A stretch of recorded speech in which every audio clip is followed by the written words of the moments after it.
Kenride, Voidbear, Theodora, I Factotum Januaris Danrock. Yeah, Severin is hallucinating.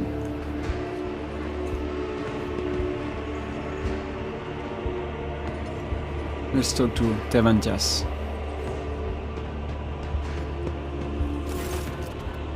The creature in front of you is a patchwork of skin stuffed with darkness, corruption, and sharp objects. Staring at you with its scalpel eyes, it grumpily remarks, "Such a disobedient specimen. You are still not dead. An anomaly?" Its foul, corrupt thoughts reach out to you, groping at your face. "I need help. But I see you will soon become a very obedient specimen." Convulsive spasm, hysterical reactions. "Come here." The creature pokes you in the chest, its triangular fingernail easily penetrating your skin. A strange sound throbs at the edge of your awareness. A sound similar to your own scream.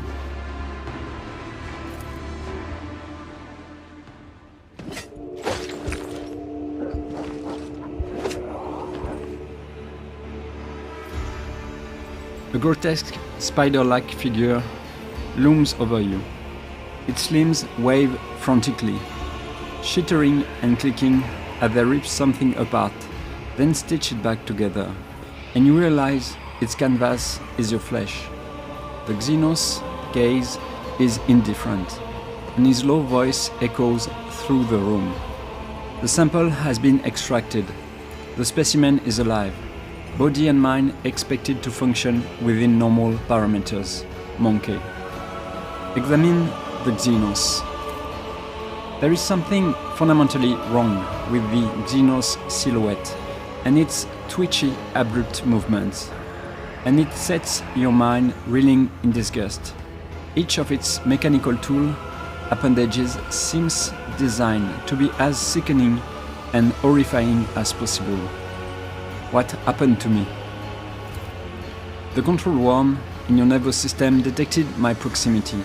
It signaled it was dying by injecting a little dose of hallucinogenic euphorians into your bloodstream.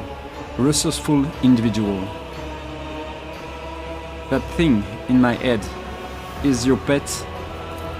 The Drakari holds up the pale maggot, the same one you saw in Marajai's hands. As you watch, the tool appendages perform a swift dissection. The maggot's flesh bursts under the scalpel-like claw and blossoms into a disgusting, slimy flower. The Xenos' slow manner of speaking creates an unnerving dissonance with the frantic movements of his limbs. I grew this specimen specifically for you, Monkey. During your integration, it intoxicated your feeble sense to limit unnecessary resistance. What a curious experiment it was. I usually extract control worms from specimens posthumously. You possess some degree of bodily fortitude. Glance at the dissected maggot. Do you eviscerate everything you lay your hands on? Evisceration is one aspect of my most respected art. His scalpel fingers scrape together with a harsh metallic shriek.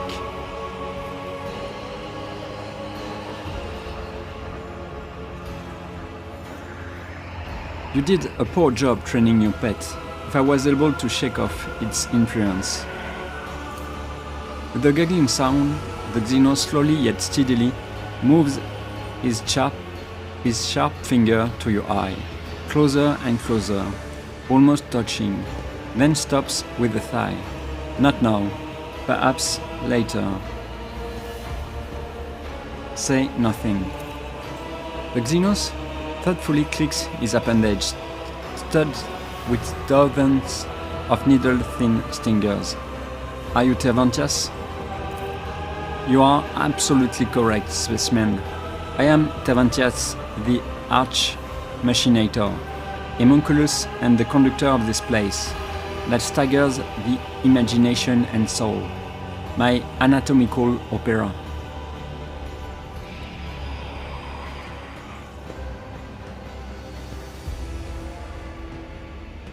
Okay, let's see what I can say.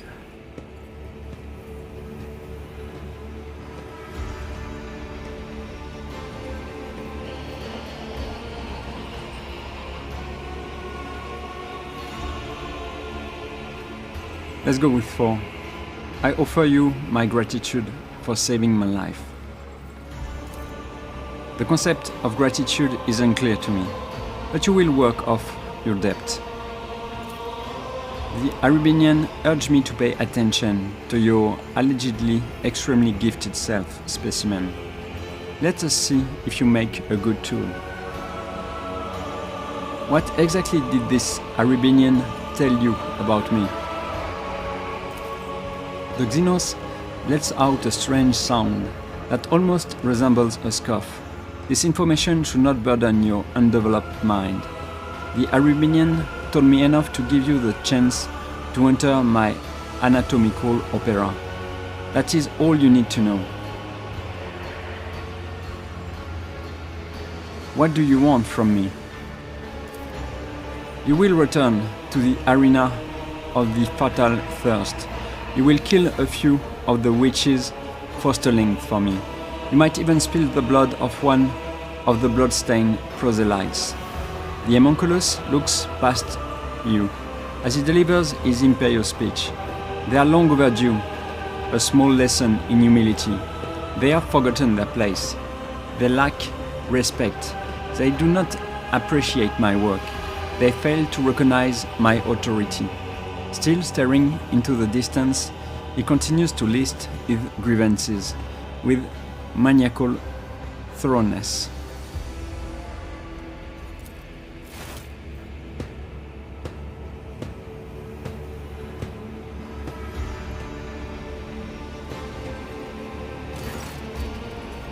The homunculus makes a snapping sound. Here comes Aebys and his fosterlings. The leader of the bloodstained proselytes has paid a visit to the anatomical opera. Take this opportunity to study them properly. They won't dare touch you here.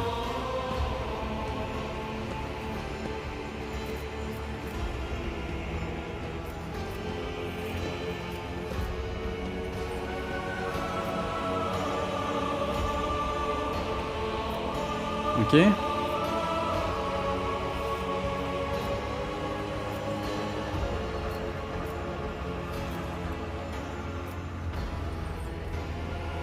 Let's see. I'm not going to choose 2.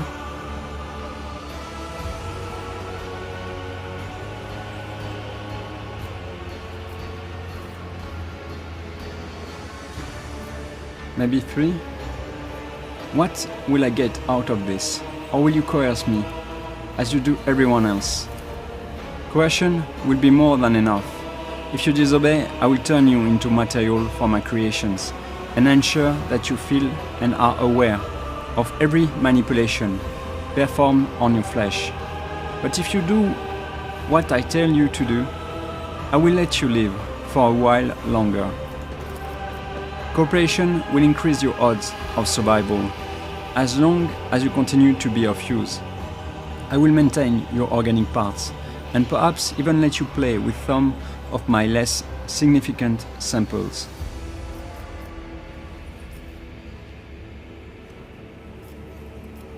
I do not serve enemies of humanity, but I never turn down the opportunity to kill a few Chtonos. The response is acceptable. If you behave like a good specimen monkey, you may eventually receive my help in escaping Komorag. Help from you? Jay coughed violently. You think anyone would believe that after your fall experiments? Jay touches the scar on her neck and coughs again. Obedience will be rewarded. Take your crude gear with you. I abhor such technological banality, but a creature as undeveloped as you may find it of use. You hear one of the joints in Terventias arm click. Once you are finished with this, go and look at the ones who will be your executioners when the time comes for you to die.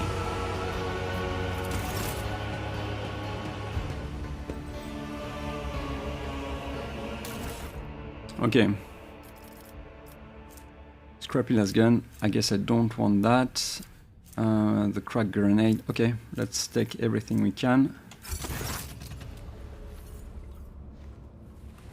The sheer primitiveness of your technologies. Go specimen. Deliver Terventias' message of blood to the arena, which is. The homunculus gestures imperiously at the exit. I must take my leave. Hold a moment. Off on your merry way, are you? Well, good for you. But what about me? And my as-damned problem? Jay points to the scar on her throat. I require your... Okay. Let's go with one. I require your aid, homunculus.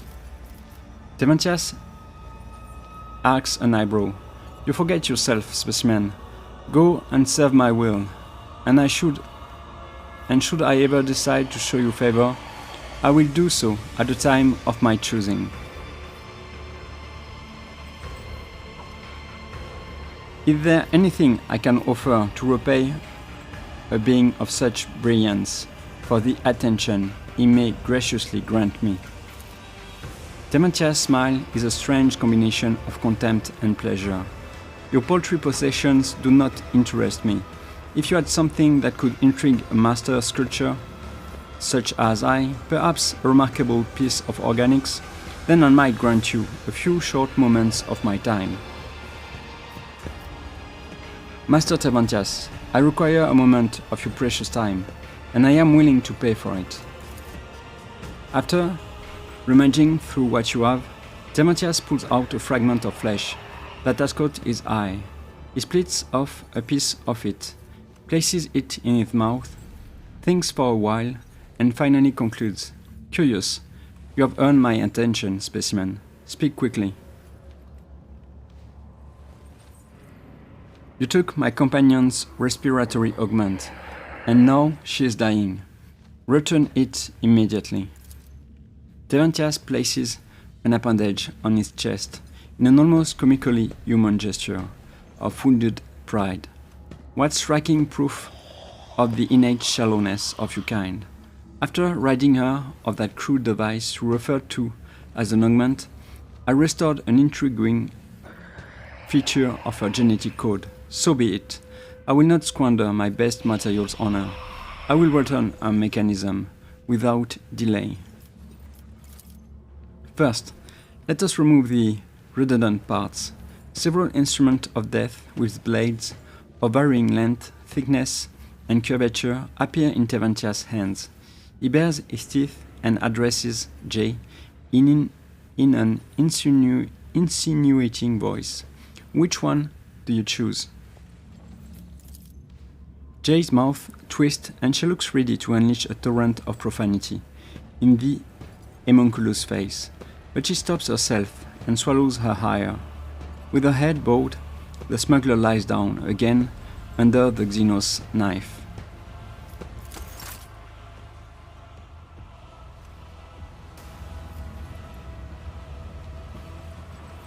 Okay, let's talk to Aebys first. The tall Drukhari, whose body is riddled with painful-looking puncture wounds and dotted with metal rings and clamps, lets out a chuckle as you approach and begins speaking in his own language. Your elucidator hisses to life, translating the words. Look, Carrion, is this the monkey that cost you your place at the Archon's side? Mahajai's eyes flare with turquoise fire at the sight of you. An immediate, uncontrollable urge to kill. The Drukhari seizes the blades hanging from his belt and freezes at the shout of the metal-studded Xenos. Careful with the meat for the arena, Mahajai. If Sinistoria is short on toys for her fighters, you will be punished again. She seems to enjoy pitting you against Chimerae.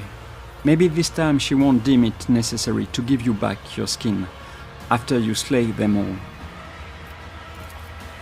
The motionless Magi turns his head toward his skin, and you notice a thin red stripe of his neck below his ear, like a fresh stitch.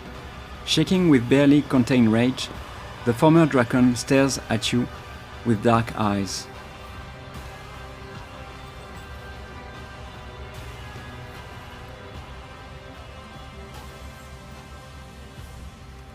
Address Aebys. So you and your rabble are the champions of the local arena? Aebys frowns at the sound of the elucidator and turns away from you, dismissively, exchanging a few words with the witch standing next to him.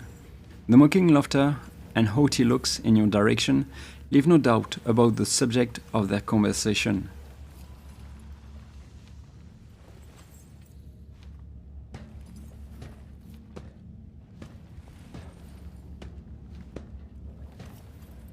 So Marajai was skinned and made to fight like this? Well, that is a balm to my heart, and also a delight to my eyes, where something was still stirring a while ago. Despite the impotent rage on his face, Marajai manages a sarcastic chuckle. Something ringing in your eye? I think Tervantias has not changed his methods for handling specimens.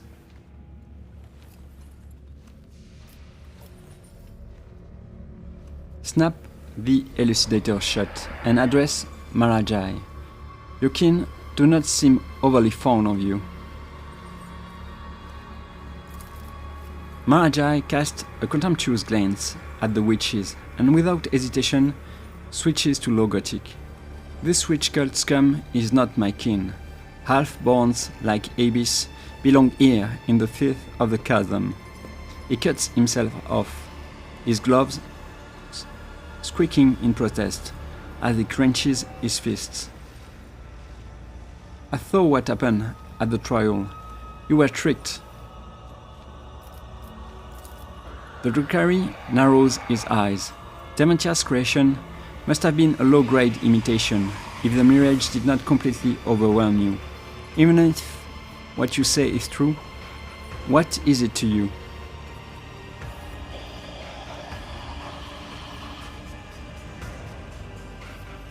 Let's go with 2. You are trapped. I am trapped. We could, maybe, help each other. You help me? The Drukhari snorts disdainfully.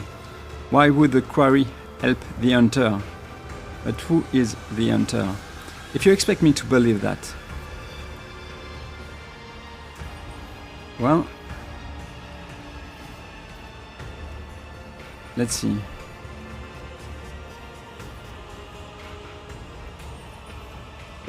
I'm not going to choose 2 or 3.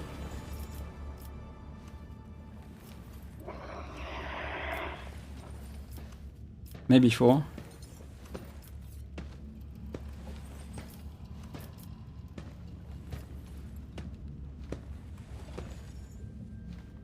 Oh, let's go with 4. Oh, so you like being in this dump at the beck and call of this rabble?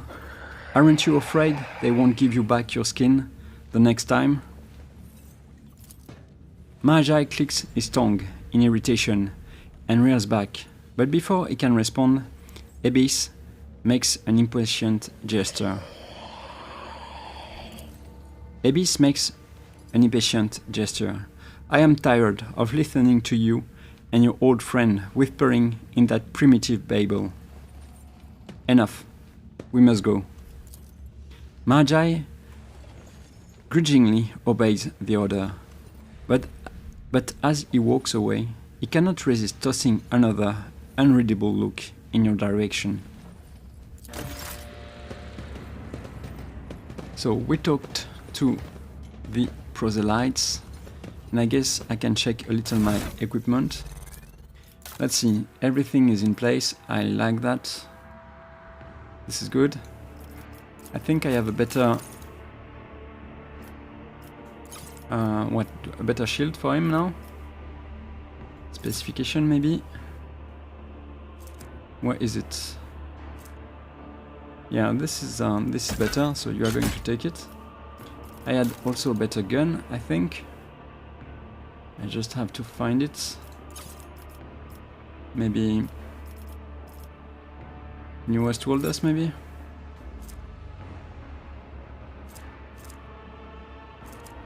Should be on top, right? Or maybe not. I think this is this one. So I think I'm going to, let me see. Is it better? Yeah, it is. But this one, let me check what it is again.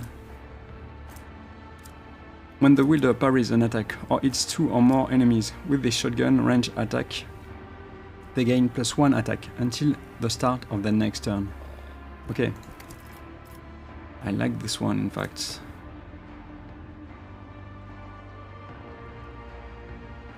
So you know what? I think it makes sense to do this. And let me see if this one is better. It is not. So maybe this is going. Argenta, I'm going to give you this one because, yeah, shotguns are better than the weapon I had. I think, a flame thrower. Okay, so this is good. Let's see. I did not have anything with him, I think. Where are my boots?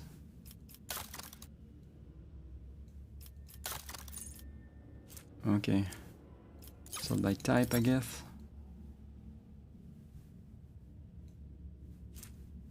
Okay, it was not this one. Not this one. I think it was this one. Yes. Okay. Okay, this is good. Or this is enough, I should say. Okay, you don't have anything. I'm going to give you something. What do you want? What can you take? Okay. So it was not this one. Sort by type.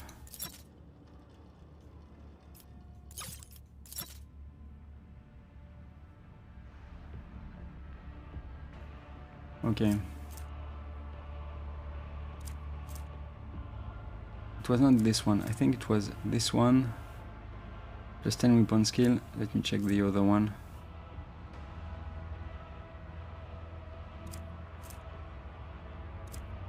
Okay, the Cybermastiff gains plus 15 weapon skill and strength and deal plus 150 more damage. Okay. I think I was using this one. Okay, I'm going to give you this. Argenta, you have a good equipment. Same for J. I don't think I'm going to change anything for now. Maybe I'm going to sell a few things by type, I guess. So let's go with okay. I think I can sell this. Same. Okay, flak armor. Also, 35 is not good. Okay, do I give you this one? Maybe for now.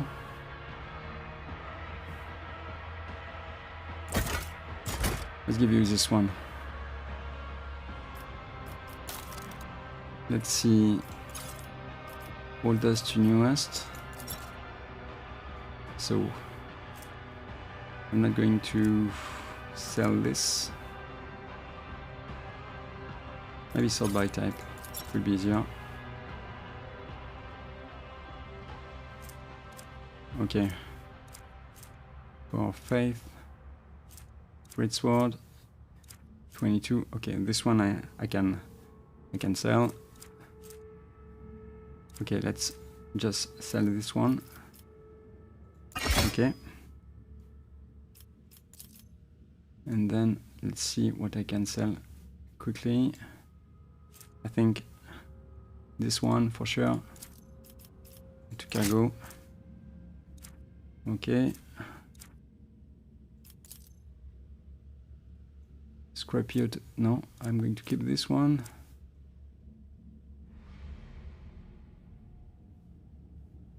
Okay. Let me check Scrappy. If I okay. Pistol maybe? No. Okay. I think this one, okay. To cargo too. I'm going to sell also something else. If I can find it. I saw it earlier. I think it was an axe. A simple axe. Okay, can I... Why is it not showing an axe? Oh, come on. Okay. Add to cargo. The knife. Where are the knives?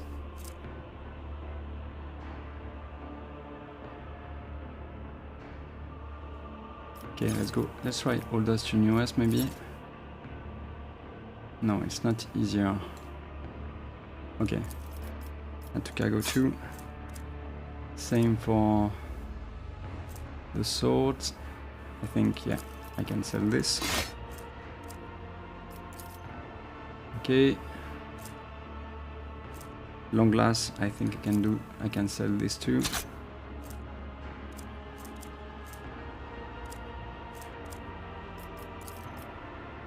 Okay. Sniper rifle also. Last gun. I'm going to sell this. I'm going to keep this maybe for now. Maybe this one too. Great sword.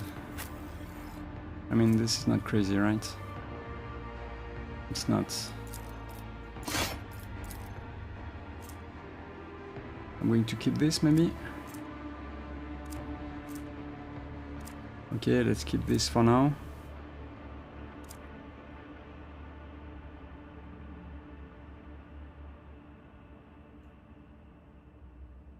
So, okay, catapult. I think I can sell this too. Okay.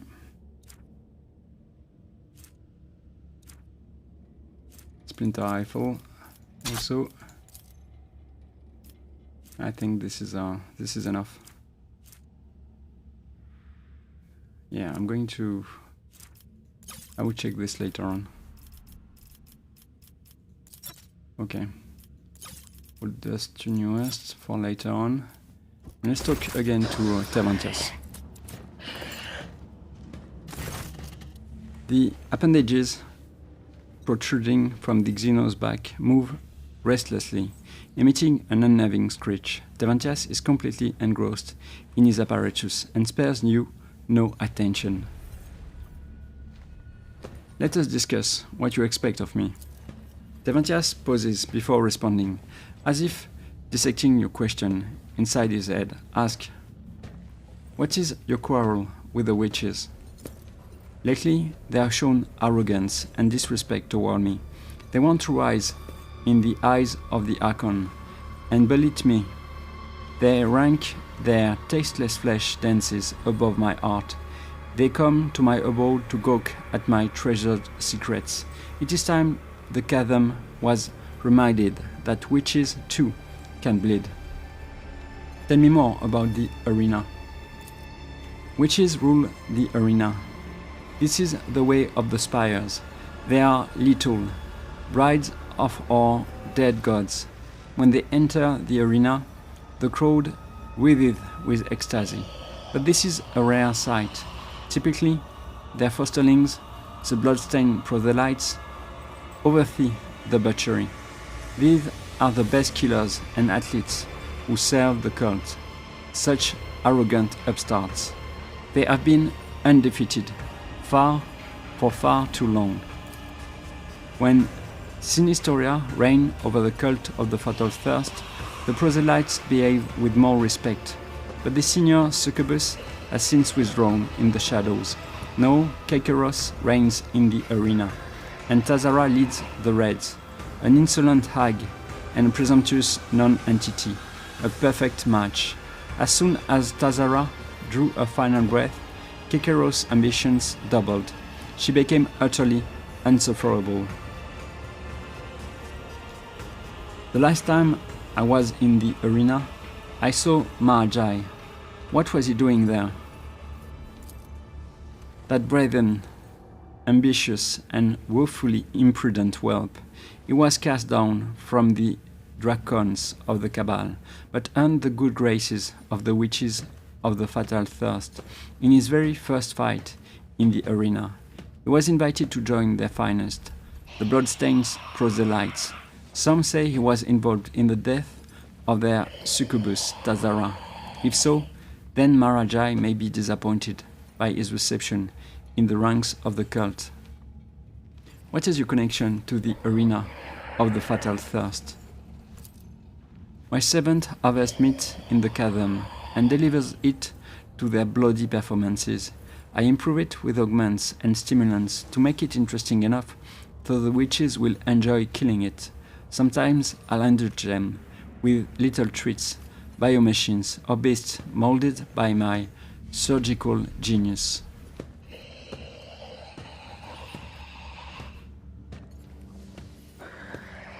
Okay, I'm going to pretend to be not his friend, but someone enough obedient. You must be the most powerful Drukhari in the chasm. The homunculus smirks. Not just the chasm. The entire cabal of the Raving Tempest depends of my augments and essences, which is how I secured the chasm as my domain. Here I never lack for subjects or spare parts. I see. You can hear impatience creaking in Tevantia's voice as he says, "Have you enough information now, specimen?"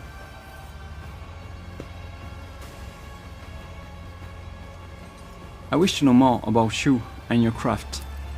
I'm not in the habit of conversing with specimens, but if it increases your motivation to serve, what is your craft? An absurd question befitting your small-minded kind. The homunculi are artists of anguish and the masters of flesh, the dwellers into unexplored sources of pain, the greatest among the people. My head holds a brilliant intellect. My hands command power over life and death. My body is the pinnacle of surgical discipline. Our minds hold the knowledge of hundreds of generations. Are you aware of the beautiful variety of essences that can be extracted from the psychic energy of a dying sentient creature? Of the ways, shades of torment and methods of termination alter an essence's properties? This is the great alchemy of death and transformation. Let's go with persuasion. Thank you, Jay. Smile obsequiously.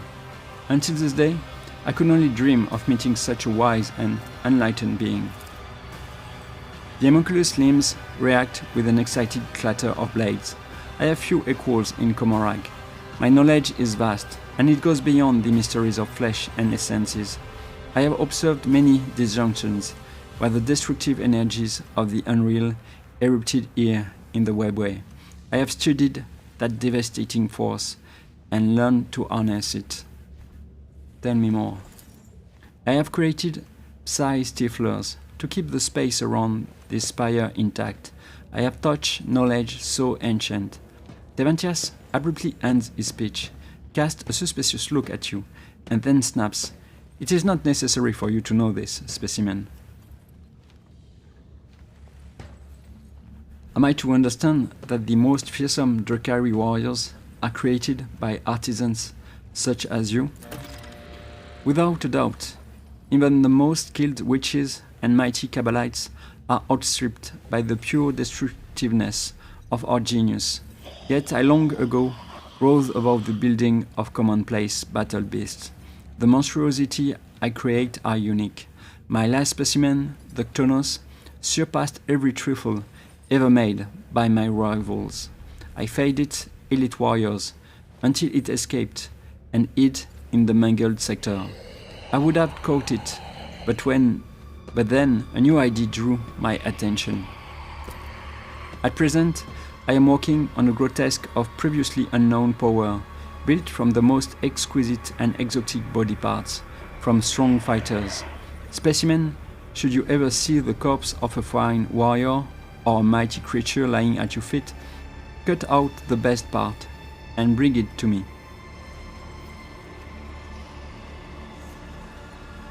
I shall find you some interesting samples. Good specimen. Your cooperation will be rewarded. Why did I survive the interrogation to which Magi brought me? Good question. Your body was given to me for disposal. It was thrown into the cesspit. The homunculus voice grows thoughtful. It is an anomaly that this specimen did not die. I must consider fitting the disposal chute with the shredding mechanism. Let us stop there. The homunculus looks at you with an impatient and unsettling grimace. Okay, let's take our leave. With a weary sigh, the homunculus turns away from you, his knife-like fingers making an unnerving scraping sound. Okay. So I think I have taken everything I could, and I think this is time to talk to Adira, who is watching us. Adira Tras is staring at you, as if she has seen a ghost. There is a strange, eerie-looking device on her head, a tangle of myriad thin, translucent threads coiled in elaborate, thickening patterns on her temples. Many of those threads penetrate the skin of her face, neck, and clavicles. Lord Captain, you're alive? Adira, what are you doing here? Adira glances around the room and then looks back at you with a tinge of guilt on her face. You know, I thought you were gone, done for. I thought I would never see you again. So I tried to start over with Tervantias. Interesting. The longer you look at Adira, the more strange details you notice about her appearance. The odd, earthy tone of her face, the fine purple veins around her parched, cracked lips, the subtle change in the color of her now lustreless eyes. An unpleasant sense of wrongness comes over you, as if the woman standing before you is not quite alive. What are you talking about? Adira gestures vaguely at the strange harness on her head. See this? It's a reward. A reward for my loyalty. When they captured us, I don't remember much from back then. I remember shackles that burned whenever I heard a whisper. I remember injections that made my body go numb. I remember them dragging me away from you. Then I wound up here, at Master Tervantias' mercy. First, he studied me, poked me with needles, opened up my head to get a look at what was inside, but then he made the voices stop. He made them stop, Severin. I don't know, I don't hear the whispers anymore.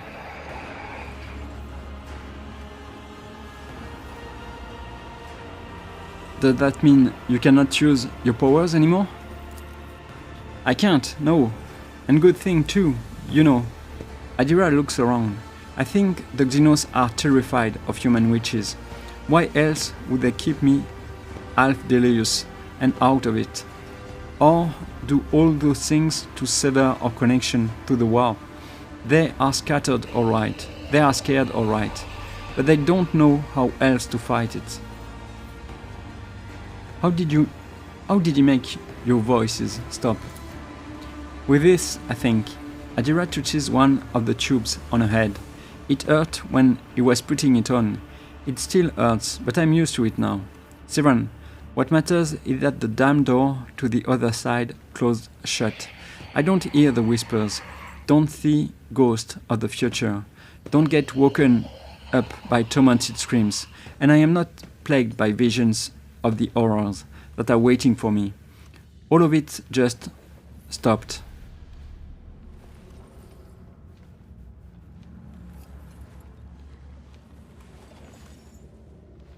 Do you truly prefer to live like this? Like what? Normal? Not special? Yes. To the void with all my talents and abilities. It's the first time I can hear my own thoughts, Severan. They are mine, not some warp abominations, and not the future thoughts and words of some random Lex mechanic at the cogitator next to me.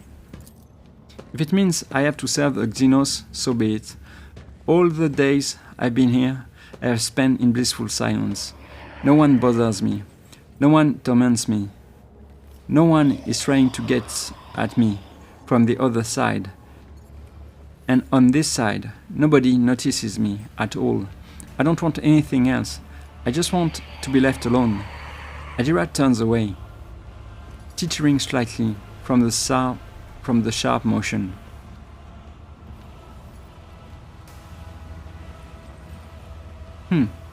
Severan is divided. I think he can understand what Adira is thinking right now and how she's feeling.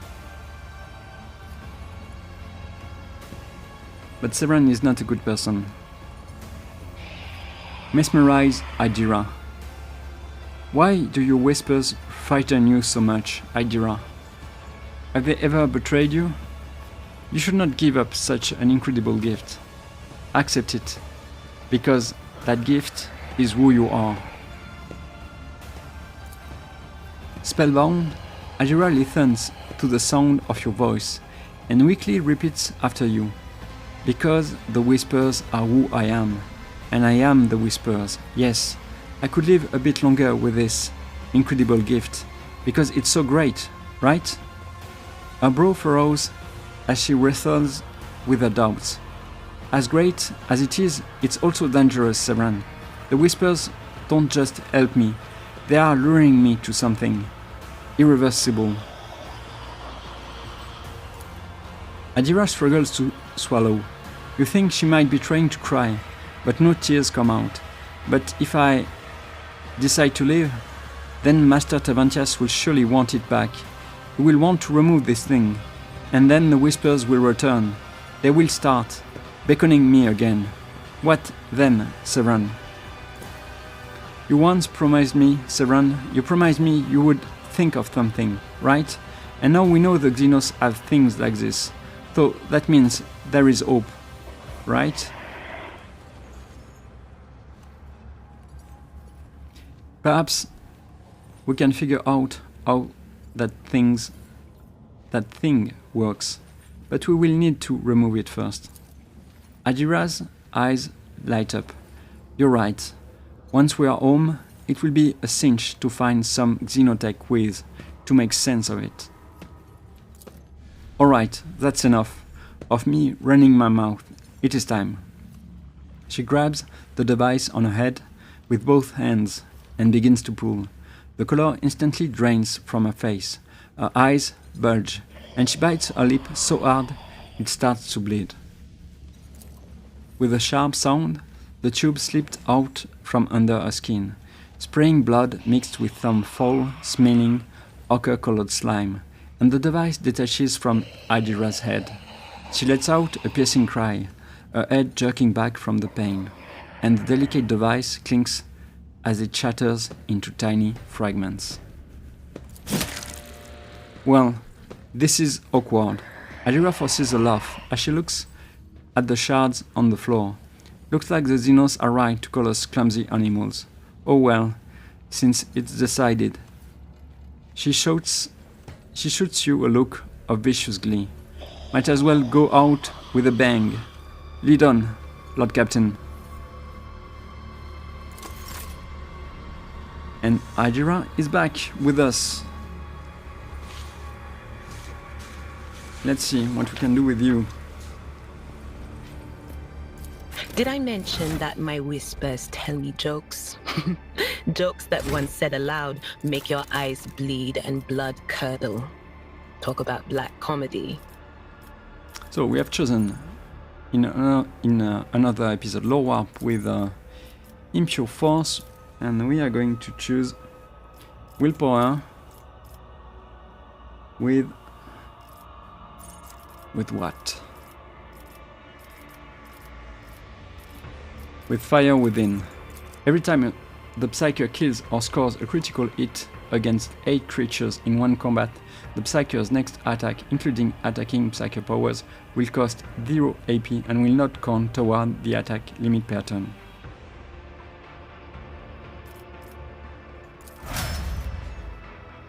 If someone can kill 8 enemies, it's or Severin or Argenta. Okay. Let's see what I can do with Devanthias now. The appendages protruding from the Xenos back move restlessly, emitting an unnerving screech. Devanthias is completely engrossed in his apparatus and spares you no attention. I found some materials. Are they suitable for your new monster?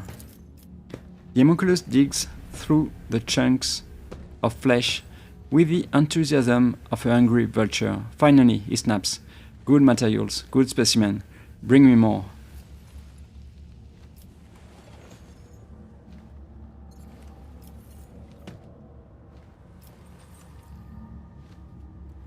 Master Devanthias, I require a moment of your precious time, and I'm willing to pay for it. After rummaging through what you have, Devanthias pulls out a fragment of flesh that has caught his eyes. He splits off a piece of it, places it in his mouth, thinks for a while, and finally concludes, Curious, you have earned my attention, specimen. Speak quickly. So he took two of them, right? I shall need equipment if I am to kill your enemies. Yeah, I think I prefer to get better equipment than helping Solomon at this point. The servants are always dragging worthless trifles in here. I have no use for them. Find yourself a club or a sharp stick suited to your abilities. You could try something more advanced, assuming you are not afraid of accidentally killing yourself with it. Let's take everything.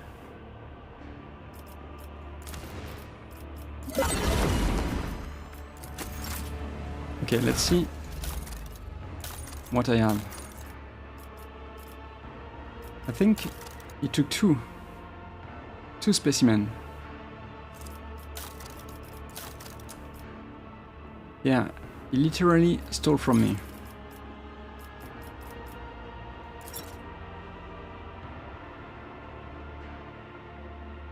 I think.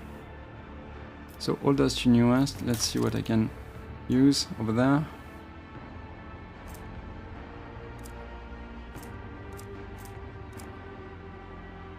So, not crazy. Strength and toughness. Could be for you. I think I'm going to give you this. Okay, and with the dog, this is better. So 10 win point skill, more damage. At the start of the apprehended enemy's turn, that enemy must pass a toughness resistance test with the -7 penalty based on what? Based on what? Strength. If failed, the Cybermastiff attacks the enemy, dealing +100 more damage. I think this one is good. Okay. Okay.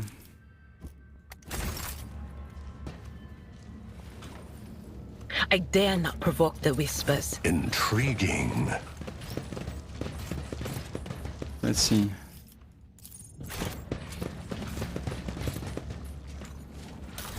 No, I think this is it.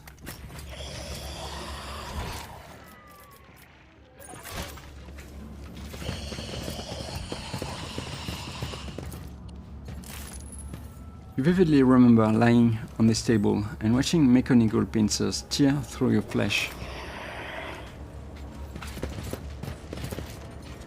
This chute sends spent materials to the corpse dump, materials such as you.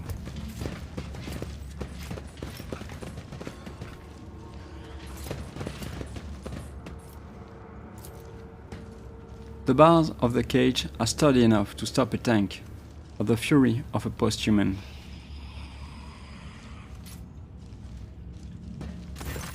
Oh, to see them cut down.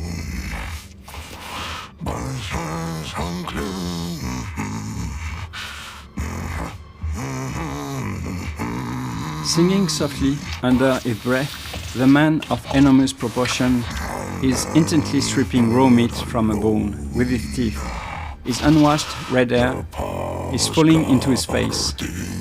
His beard is matted and blood-stained, and the aforementioned teeth looked more like fangs than any human equivalent. A less knowledgeable person might not recognize this giant humanoid, but you are well aware that this is a space marine, an angel of the Emperor. The scar tattoos on his body, which at first appeared abstract and primitive, together form the angular image of a wolf mouth with bare fangs. This person must be the genetic offspring of Lehman Russ, the space wolf of Fenris. Thank you, Jane. Fenris Holda Black. Fenris Yolda, mortal. You know the old words. Good words. Strong as a rock. Sharp as the blade of a force axe.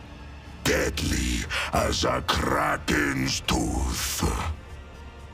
The red-haired giant's jaws stop their work. Emotions are hard to read on the crudely hewn face, but you think you have surprised him. Fenris, as he said, the words are spoken in the guttural rasp of an inveterate killer, wholly in keeping with the man's formidable appearance, but you did not expect him to slip into poetic epithet so readily.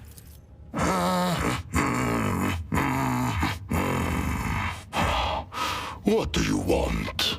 Picking a piece of meat from between his teeth, the warrior resumes his murmur singing. Between the lines of his song, he tosses out, "What do you want?" Study the man. The huge body, with straggly, overgrown red hair, perfectly suits the deep, chilling voice of this man, or of this beast in the guise of a man. Tribal scar-like tattoos cover his chest, arms and back, and you glimpse intricate braids in his mass of unwashed hair. His body bears so many pale scars that you cannot count them all, and muscles bulge beneath his skin like boulders. He looks like a statue carved from stone. It is clear that captivity has sapped this prisoner of none of his physical power. Your assessment is confirmed when you spot the remains of a Drukari in the pile of carrion at his feet, likely one of the homunculus servants. The Drukari's flesh appears to be making a fine snack for your new acquaintance.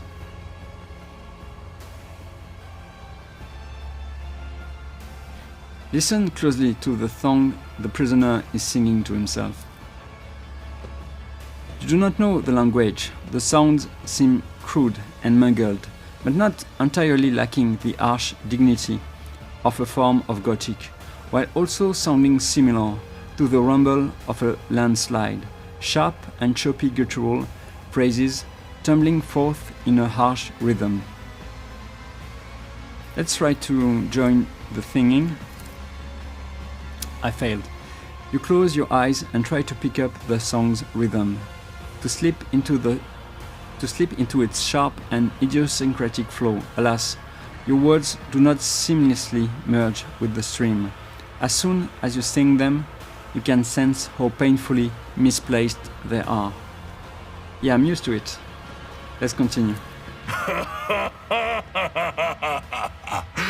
You are no skilled, I see. It is not for your fireside verses that your friends esteem you, I wager. True. Who are you? I am a wolf. At first glance, the man does not strike you as possessing great intellect. He is clearly more accustomed to mauling and killing than thinking, but you detect a certain shrewdness in his eyes. How did you come to be here? My pack answered the Inquisition's call and came to the Chtonos expanse. There was a battle, and then the young wolves yearning to be meat for their brotherlings. To a feast of bolters they went out roving. Though they were but few, one long fang with them went loping. Not to see them cut down by scythes unclean. The pups he sent scattering, and there stood alone the paths guarding. For a foe he long spied, one worthy among unworthy. The song of swords singing, they clashed with clamor and skill, until stood the old wolf upon the bones. Then, by the birds of battle, was he brought down.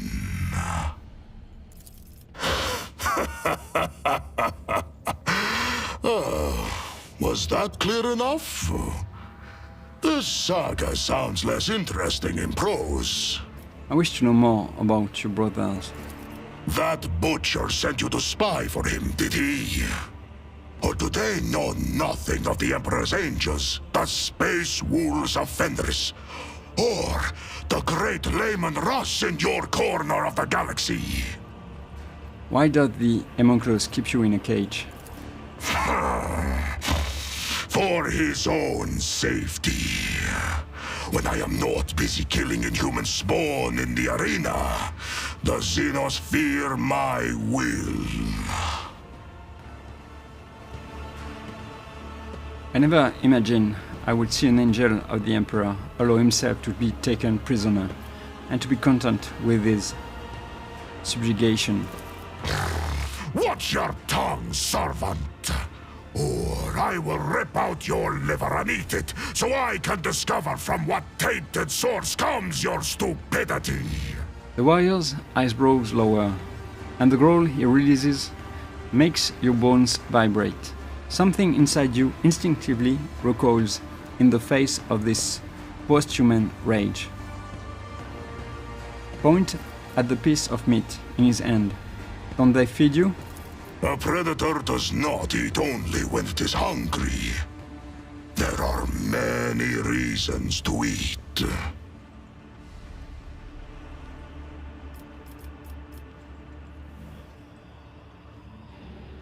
You will know. He gives a stout nod. You must be planning to escape, yes? And why do you want to know? Grinning, the warrior runs his fingers through his dirty hair, making himself look even wilder in the process. I have no more questions.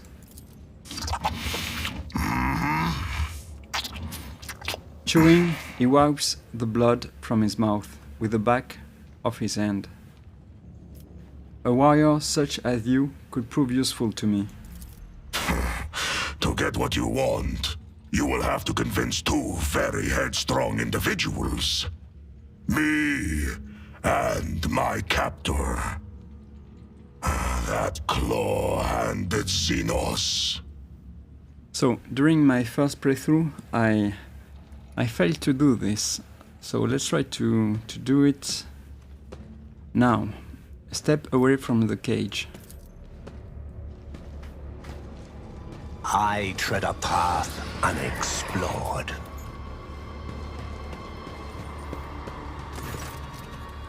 The appendages protruding from the Xenos back move restlessly, emitting an unnerving screech. Deventias is completely engrossed in his apparatus and spares you no attention. Master, do I have to call him Master? Allow me to take the Space Marine you keep in a cage. No. The homunculus snaps curtly, and he returns to his work, noticing that you are still waiting for something. If you wish to continue wasting my time with your pathetic pleading and whining, specimen, then you know the price. Pay up or get out. I cannot pay now. Because you took 2 specimens from me, and you give nothing in return for one of them. Then get out of my sight, and do not disturb me again, specimen. I must take my leave. With the weary sigh, the homunculus turns away from you, his knife-like fingers making an unnerving scraping sound. Okay. Well, I think we have to find another specimen, I guess. Let's seize the opportunity. The homunculus minion. The homunculus promised he would let me assist him in his next experiment. I don't think I can do something else over there. Okay, this is the equipment stolen. This is Ulfar. And this is us going outside.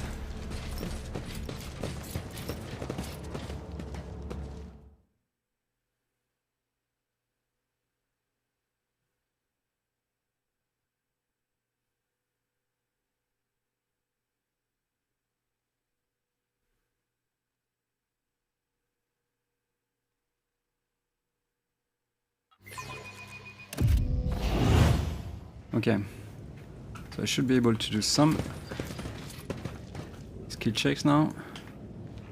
Powers unseen, uncover my path. I'll try to do this. Okay. Always add to cargo. Add to cargo. I think. Yeah, this is not useful. Always add to cargo also. Take use. My pleasure.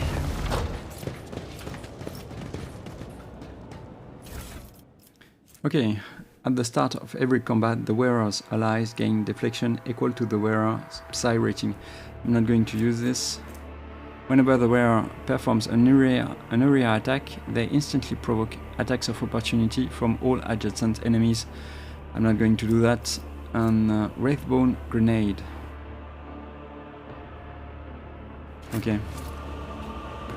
So, let me see. In terms of grenade, what do you have?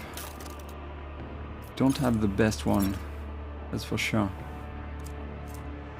The force grenade. I mean, maybe I could use this one with you. Why not? So, what do you have? You have the good one. You have also, you don't have the best one. Let's go with this one. J. You have the good one. You have the good stuff. Yeah, Hydra. Yeah, this is okay too. I can give you this one too. Okay. You have the peculiar trinket, but I think I want to give you something else. Let's go with this for skill checks.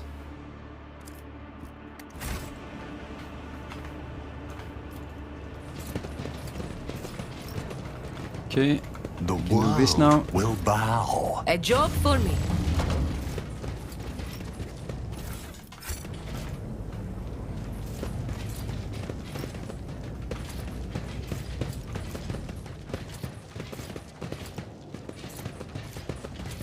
Have you seen the fresh meat in the arena? There was an exceptional monkey. They are speaking about you, Seren. Okay, Lord Xenos, don't fail me. One and it's done. The ease with which the fire took to the air suggests that their body must be extremely light. Even small projectiles must pose a grave danger to them mid-air. I think that will be for later on. Let's continue.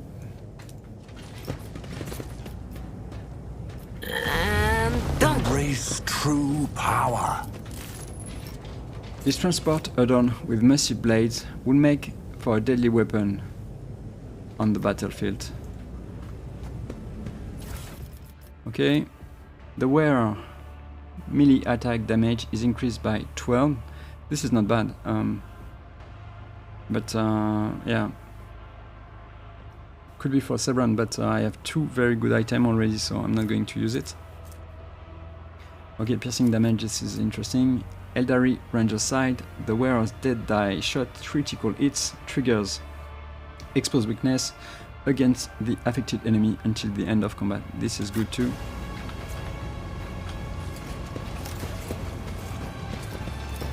Good. A job for me.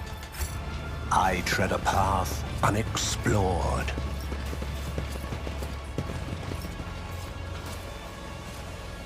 Okay. Oh, I can do something else over there. Thank you, Glito. My pleasure.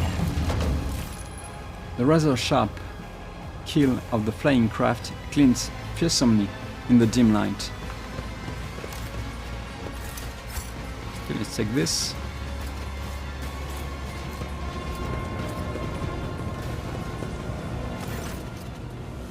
Iduthi, a flaw in me, smite me. Argenta's hoarse whispers are nothing like the usual clear, almost mellifluous voice that she uses for prayer. Smite me. She looks up at you. Her dark eyes gleam anxiously. Rogue Trader, you find me at prayer. Darkness surrounds us, and we will require all the spiritual fortitude our ravaged hearts can muster.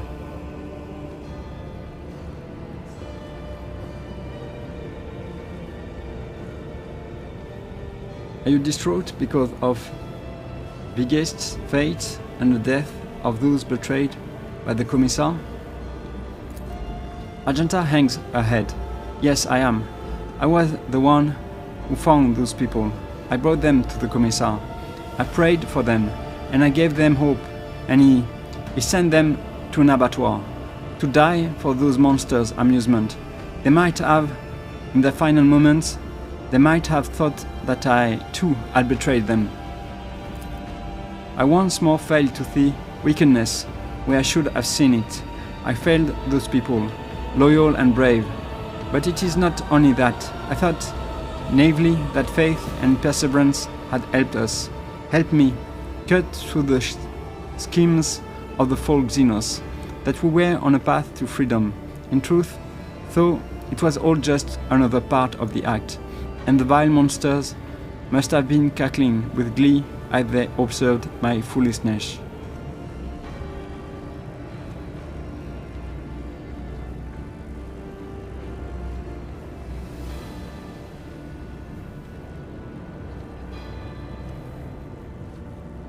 Darkness, spiritual fortitude.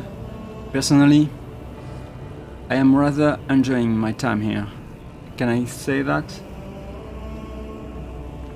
I think I can. You take enjoyment in the strangest things, Rogue Trader. Argenta pauses, contemplating something. A shadow crosses her face, followed by a flash of unreadable emotion. Tell me, Rogue Trader, do you trust me? Please, look into your heart and tell me what you see.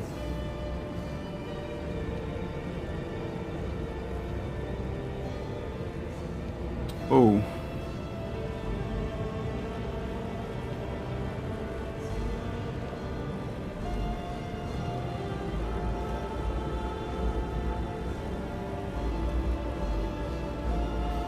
Let's go with I do. You are a faithful ally. But what if I am undeserving of your trust? Rogue Trader, to lose hope is to err in the eyes of the Emperor, and I am drawing closer to Yrliet than ever before. The darkness all around me thickens. and the clutches of our captor are strong. If I am to give myself fully to the battle ahead, I will need all my strength, and to summon such strength, I must purge my soul. Tell me, will you hear my confession?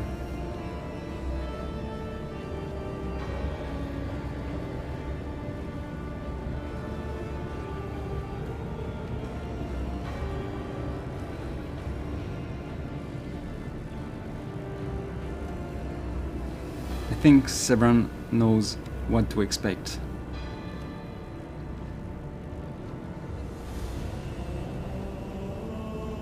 Maybe. I have nothing better to do. Speak, if you so wish. I killed Theodora von Valancius. Ha! We are all wearing masks, even the most righteous. Jay shakes her head in disappointment. Another betrayal. Yes, it was me. Not your treacherous kin Voidveer. Not the cultist, me. She speaks with a strange blend of pride and horror in her voice. I remember every last detail. The ship was under attack. I grabbed my weapon and ran to her side, because I thought it was my duty to protect the Emperor's chosen. And what did I witness when I burst into her study?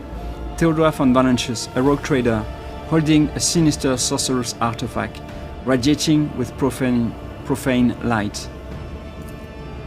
It was a lens like the ones we saw in the Rykad system, except it was smaller and far more potent. I instantly knew it to be a weapon of the archenemy. I had seen objects like it before. On Salis Prime, the planet where I thought the sacred relic and where I had nearly died at the hands of cultists. So many things were made clear to me in that moment. So piercing was the revelation, so obvious the answer to how those heretics had found their way to a planet known to none but those of House von Valancius. I fired before I could even fully comprehend what I was seeing. Terra's light must have guided my hand, for one shot was all it took. The autopistol's burst destroyed both the archenemy's artifact and its owner's black heart, but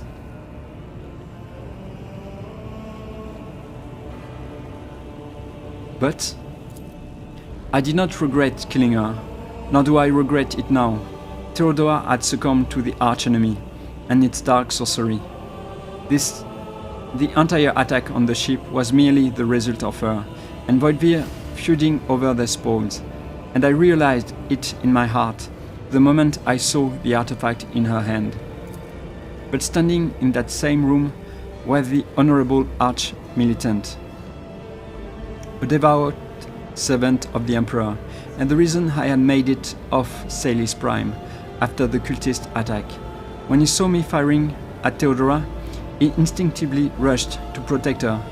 I killed him too. Argenta lowers her gaze for a moment. Do you remember the offense I once asked you to meet with rogue trader? One of the boys was the son of the man I killed. My whole life I had sworn I would not allow villains to orphan children of the Imperium, and then I did so myself. This is what true faith is really about, shooting first and asking questions later, sacrificing the innocent without thinking of the consequences. Where is your humanity, sister? The world is not divided into black and white. You did not have that right.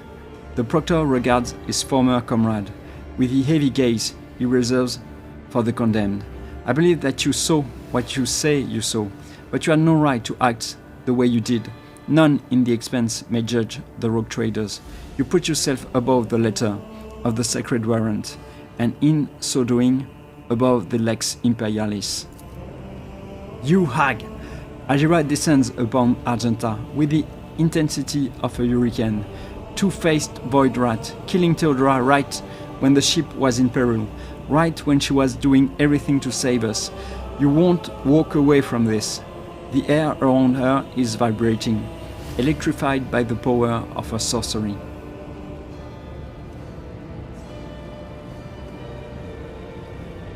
Do nothing to stop Ydira. Warp presence floods everything around you, and darkness falls over your eyes. When it retreats, you see a lifeless Argenta laying on the ground. Ydira is standing over the body, breathing heavily. Then she spits on it. Scum, stay here and rot.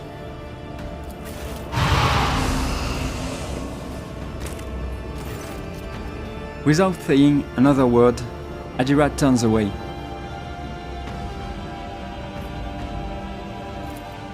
Well, that was not expected.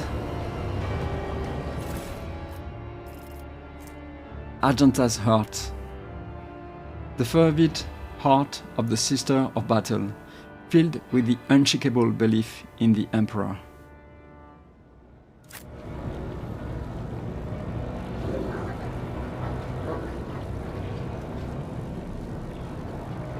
Well, we got rid of Heinrichs, and Ydira got rid of Argenta.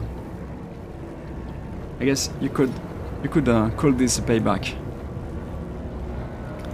And now I think we can The world trembles beneath my go back feet. and check Temantias again, because we have a heart we can use, I think.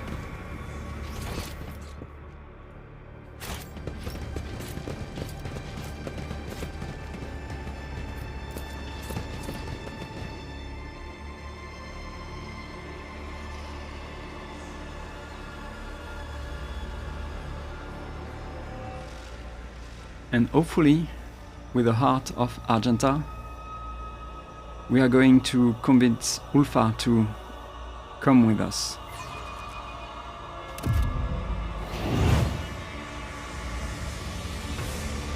Argenta Do you want something? or Ydira, My aspirations transcend you're Just out. in time. Okay.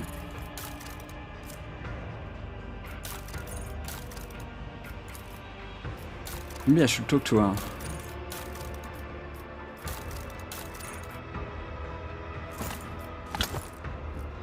Can I talk to her? Can I talk to you? I'm not sure. My whispers crave entertainment. Yeah, she's not. She doesn't want to say anything. Intriguing.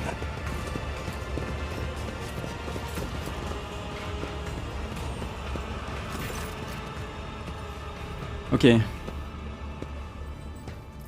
Master, allow me to take the Space Marine you keep in a cage. No. The homunculus snaps curtly, and he returns to his work. Noticing that you are still waiting for something, he hisses irritably, still not taking his eyes off the experiment. If you wish to continue wasting my time with your pathetic pleading and whining specimen, then you know the price. Pay up or get out.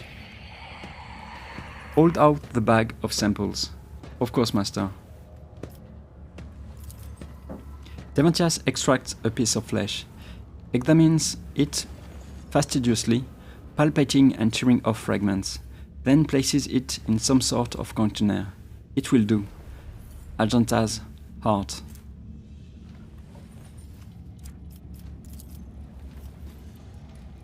Obedient specimen, so be it. You have earned a few minutes of my attention.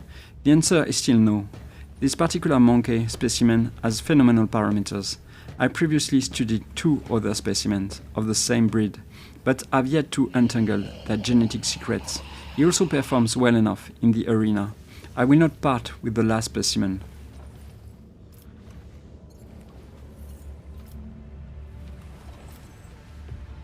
The loss of Sun Monkey could never impede the work of a mind as great as yours. He wants obedience, so we are going to show him exactly that before doing the opposite as soon as we can. Perhaps the genetic subtype of all 3 specimens was defective, and this is the cause of my limited success. In that case, the loss of this specimen will not be significant. I recommend pain as a means of pacification, and you can take this armor. I found it entirely unintriguing. Deventias hands you a bone key.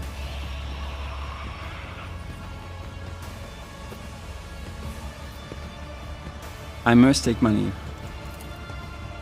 With the very thigh, the homunculus turns away from you, his knife-like fingers making an unnerving scraping sound. Powers unseen uncover my path. Okay, let's try again. Ulfar. The red-haired giant does not stop thinking under his breath and does not seem to notice you, intent as he is on his bloody repast. I need your help. The prisoner looks at you expectantly, without stopping his chewing, but his expression shifts subtly, as if his affected crudeness of mind and manner has been replaced by focus and cunning. I am planning an escape. Are you with me? Why would I be? You are a stranger. How can I trust you? You could be an enemy. Worse, you could be an idiot. Don't you want to slay Xenos with me? Why didn't you say that at the start? What did you expect? Did you think you would waft the scent of slaughter under the bloodthirsty killer's nose, and it would rush off to do your bidding?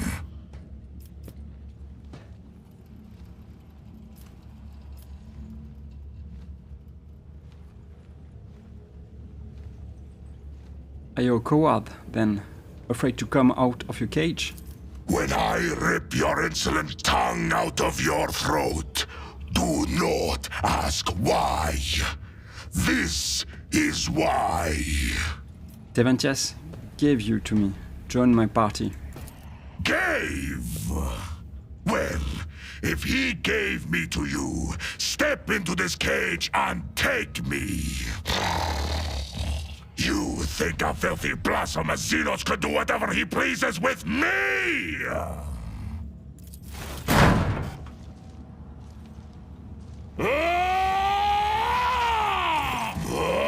Come here, you wretch!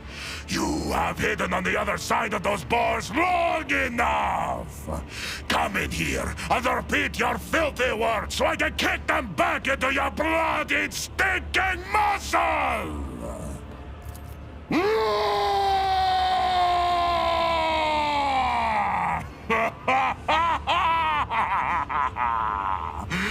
Fine! You got a rise out of me. And from what I can smell, you did not soil yourself in the process. I respect those with courage. I can work with you. Good. It seems Tervantius is not as clever as he likes to appear if he's letting me out of the cage. The joke is on him. Good steel I have already. But if we are going hunting, I will need my wolf skin. I got you covered. He rolls his huge shoulders, and you hear his joints crack loudly. He lifts his battle knife from the floor, decorated with scarlet runes. It seems to be his last surviving possession. Weighting it in his hand, and wearing a skeptical frown, the wolf says, as you heard, good steel I have already, but if we are going hunting, I will need my wolf skin. What did you say your name was? Throwing back his head, he lets out a blood-chilling howl, one that contains the deranged mirth of evil spirits, dancing on an icy cliff. A predatory grin blooms on his face.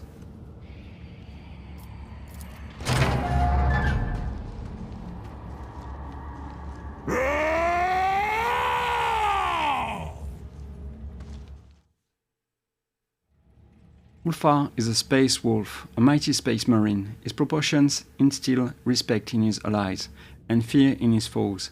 But because Ulfar takes up 4 cells instead of 1, certain mechanics may work differently for him. Ulfar does not use cover or conventional human armor and weapons. Ulfar's unique ability allows him, once per combat, instead of losing consciousness due to having his wounds reduced to 0, to become incapacitated for 2 rounds. While in this state, Ulfar cannot be targeted by attacks or suffer damage, and he also counts as full cover for his allies. Good.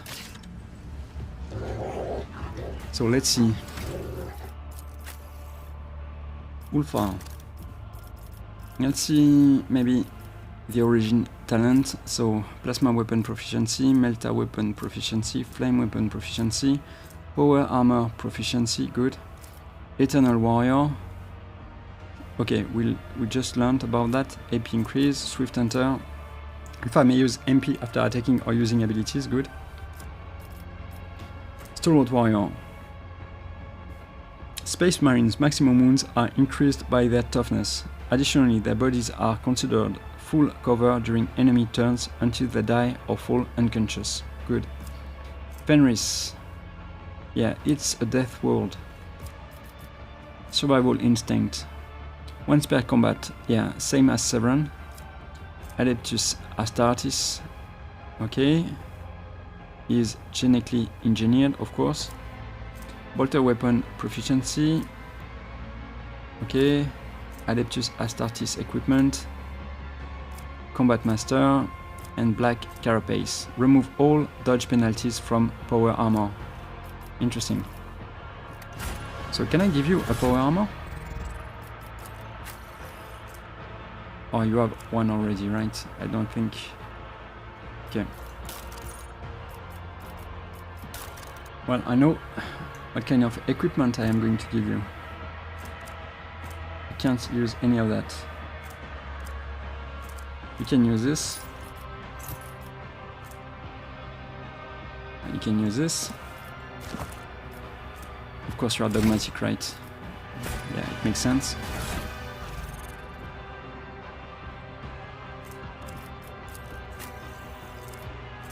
Okay, you can't use this, so I'm not going to remove it. And this one is not crazy for you. Psi rating, okay, this is not crazy. Let me check the weapon. And as a weapon,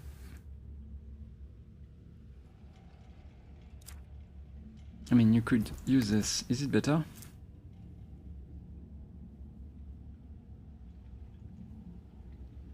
I think I'm going to try the weapon he has, but maybe I will change it after. So I think I can give you something else. Willpower could be useful. Okay. Maybe let's go with this for now.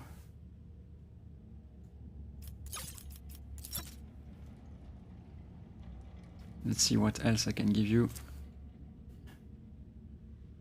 Okay, not this one for sure. Not this one. Yeah, no. This is not... After using run and gun, the wearer gains plus 15 cover efficiency. I don't care. I don't care. I don't care. Okay. I don't really care about that. Not this one. Bonus, logic bonus, no.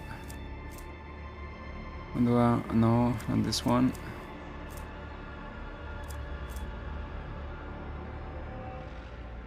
Okay. Let me check exhaustions.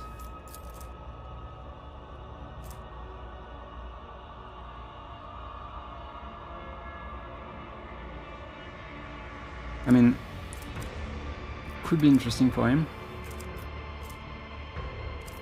Maybe I'm going to use this one, in fact.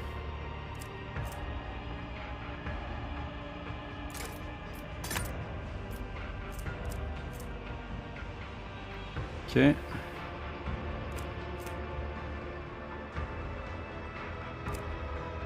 Yeah, I think this is okay. Okay, and I think I have something for you. This, okay. Let's choose a grenade.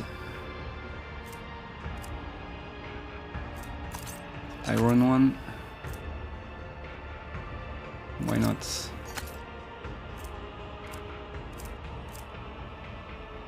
Okay, some pislin. And maybe this one, I guess. Okay. Okay, this is good. Let's see what I can do with you. So here's a soldier and an arch militant.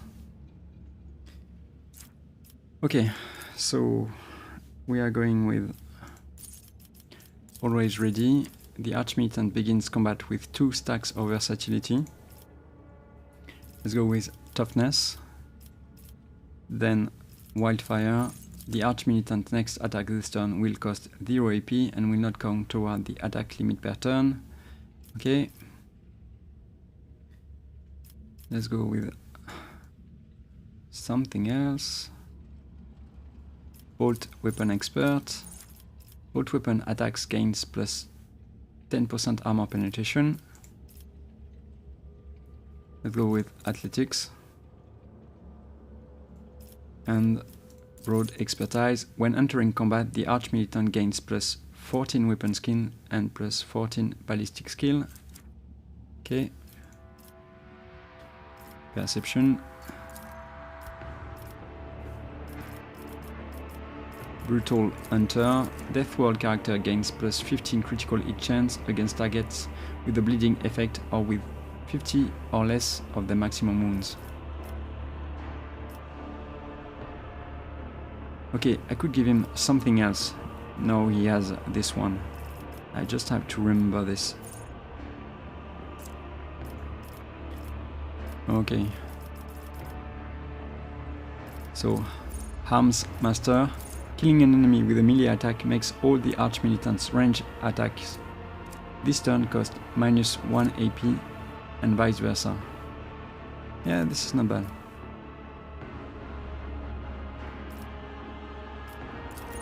Okay. Athletics. Agility. Steady superiority. We are going to choose this one. The Arch-Militant can use both the Heroic Act and the Arch-Militant archetype, and the Heroic Act of the Warrior or Soldier archetype in a single combat. Okay, let's go with this one. Next. Awareness.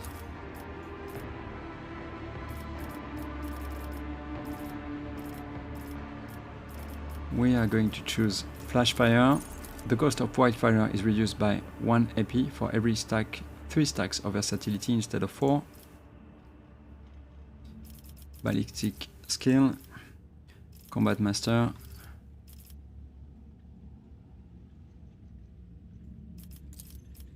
Enemies gain no melee superiority bonuses against this character.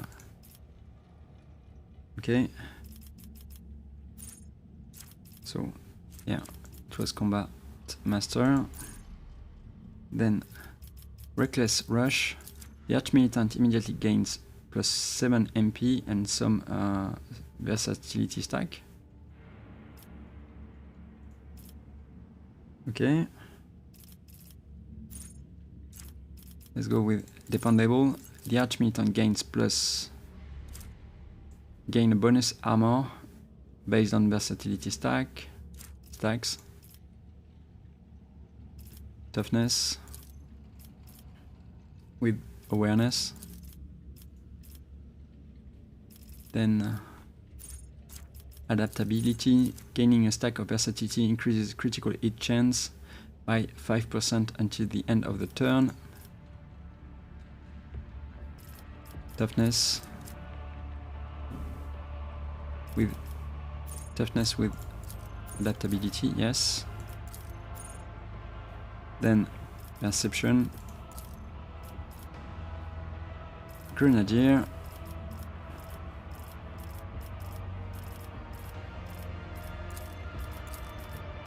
Okay. And steady superiority. Until the end of combat, every attack grants a stacking +2 bonus to critical hit chance. And as an exemplar, you always start with eager for battle.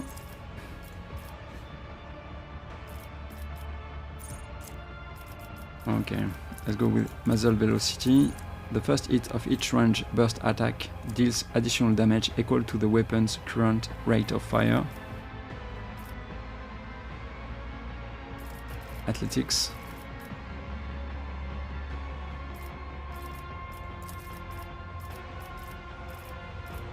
Critical versatility.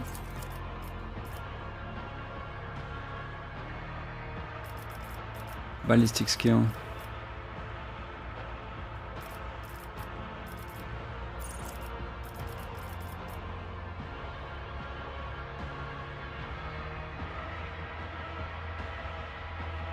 And swift movements.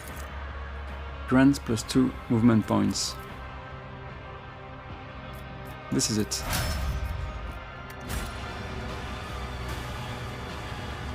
Let's continue. The world will bow.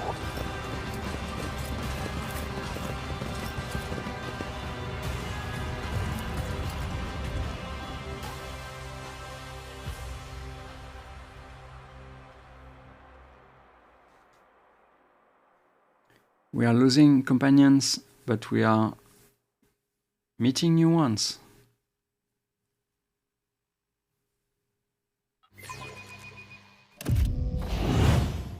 Okay, so let's go over there again.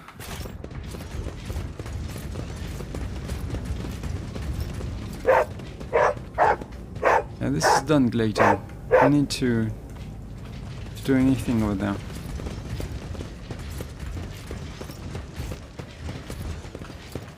Okay, something over there. Yeah, take use. One and it's done. Embrace true power.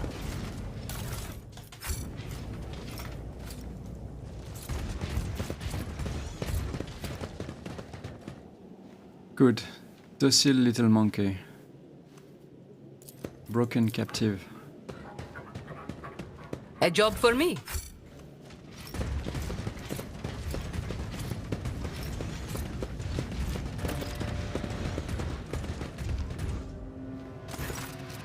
Yedari runs and hand over her face before turning to you. Her pale skin is tightly stretched over the bones of her skull. Her eyes have lost their glimmer, and her neck is stooped under an unseen burden. And yet you still recognize her, Yrliet, your former companion, and the reason for your imprisonment within these dark walls. Yrliet glances at you, her eyes widening slightly. But that is the only change you detect in her tense expression. Whatever emotions she may be feeling, she is suppressing them well. Elantak?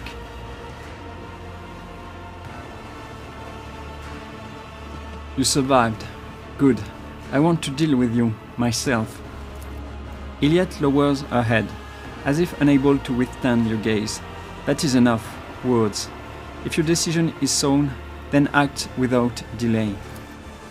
One of the Xenos who were watching Yrliet torture the silent victim steps forward. Did the monkey come for a taste of pain? Then you must have patience. Our little guest still has so much suffering to extract from her first victim. Your prey is far from empty, Yrliet. Do not hold back. Yrliet grips the blade in her hand and immediately winces. A spirit stone is emanating a red glow. She touches it with an expression of anguish. The suffering overwhelms me. No more. I cannot bear it any longer. I must have gone insane from my time in this Xeno city, but we should leave the traitor in the hands of her brethren. She does not deserve to be sentenced by a human being. Such a death would be too swift and clean for her. Let us suffer for as long as she may last. Lean toward Yrliet and whisper in her ear. Suffering, you say? Perfect. Show me how much more you are willing to suffer for a chance at forgiveness. Yrliet looks up at you with agony in her eyes. She bites her lip until it starts bleeding, plunges the blade back into her victim, and screams as her spirit stone fills with crimson light. A twist of the dagger, another scream, and another flash of red. The Drukhari angrily lean forward, imbibing her anguish. Barely breathing, Yrliet lets out a quiet, "Please, end my torment." Well, Severin is considering the fact of the situation. He might kill her, but we have just lost Argenta, so he could use Idira and Yrliet a little longer. Let's go with 2. Good. Now I will consider taking you with me. Yrliet is swift and precise. The blade pierces the Drukhari's throat, and he collapses, clutching the wound and drenching the floor with his blood. His kin move to draw their weapons, but freeze, transfixed by the sight of their brother thrashing in agony. Yrliet stares at you, without saying a word, her eyes clouded with pain, asks a silent question.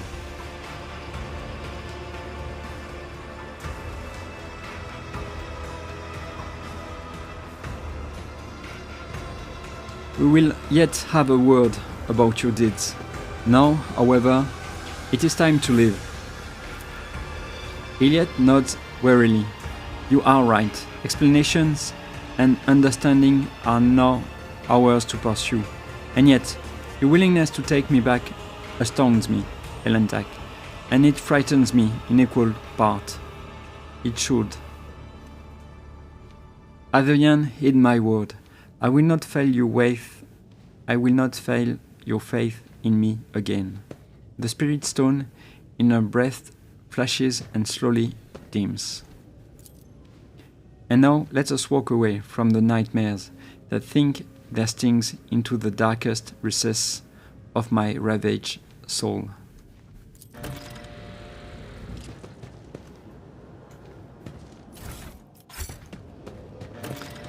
Yrliet, what can I do with you? So I think I'm going to give you something else. Okay, I just need to find this. I think you are going to move a lot more now.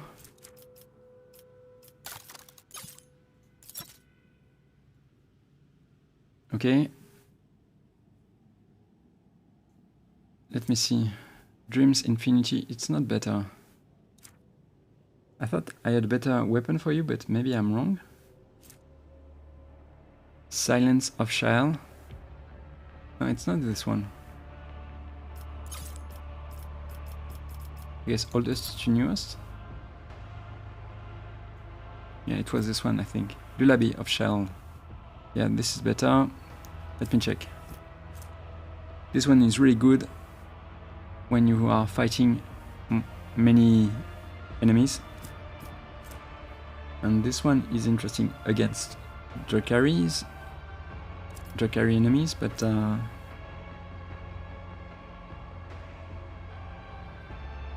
mean, this one is really good too, so I think I'm going to take this one. And maybe Seran, do I have something for you?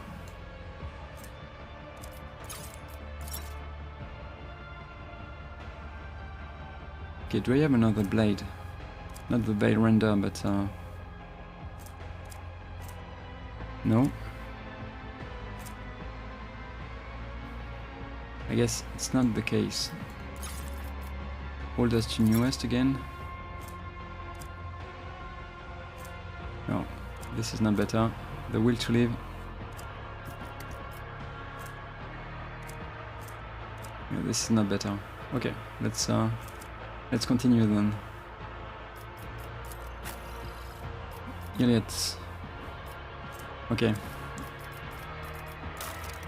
Can I give you something else?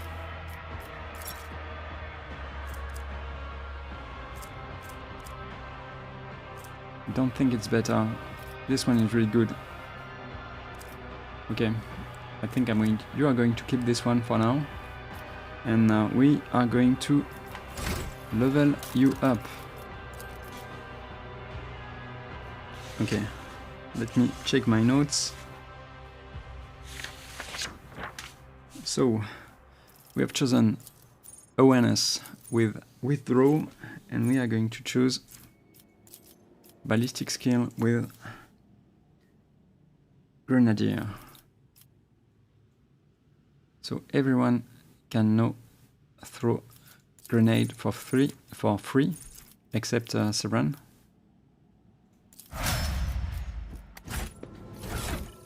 And what do you have? Okay, you could have a better one. Let's go with the... Where is it? Maybe I don't have it anymore.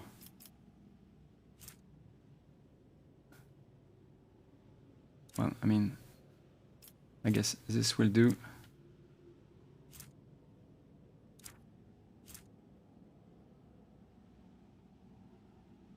Okay, maybe. Yeah, I can. Okay, it was this one. How much do I have? Maybe I'm going to choose something else. Because something I'm not armor penetration. This could be useful, but maybe this one. Liquefier. Okay.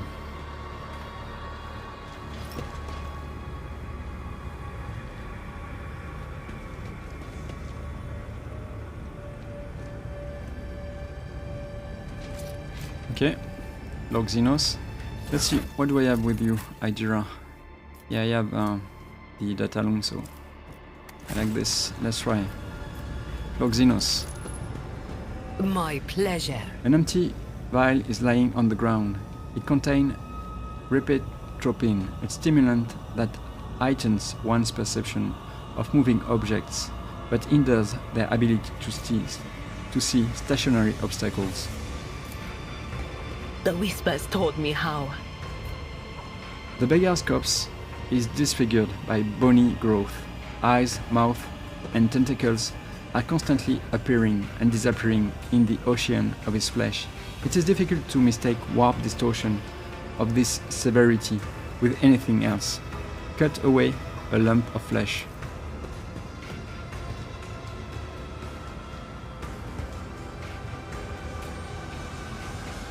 Okay, did I gain something? The world trembles beneath my feet. I'm not even sure. I guess oldest to newest. I don't think I did.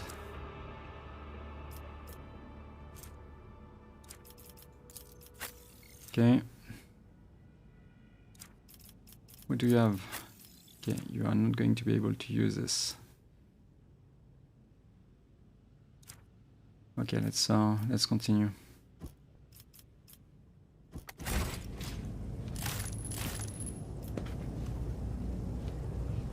I tread a path unexplored.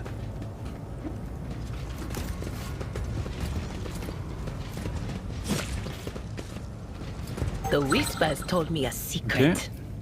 Medicate, this one is easy. Triumphant, as always. Take this. One of the corpses in the pile catches your eye. You manage to cut the synthetic sinew, an expensive augment, out of the river's broken body. Let's seize the opportunity. Here. What What's is it? that? Oh. Okay. Okay. J. And done. Do we have something to check over there? Dead man.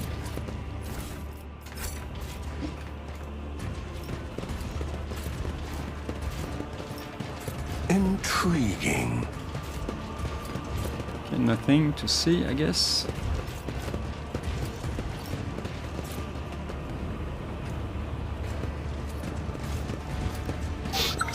Oh. What is that? Okay. He is like a Glato. He can track chest, I guess. Let's go to the mangled sector.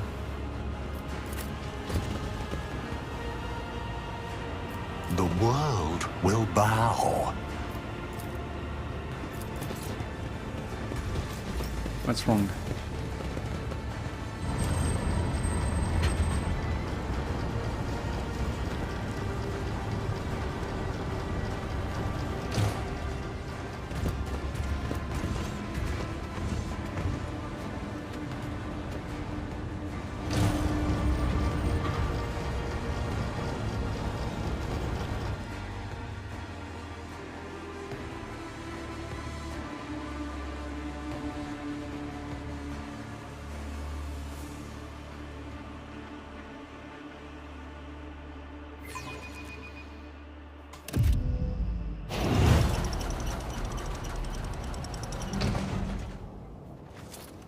The world trembles beneath Okay. my feet. Let's try to do this.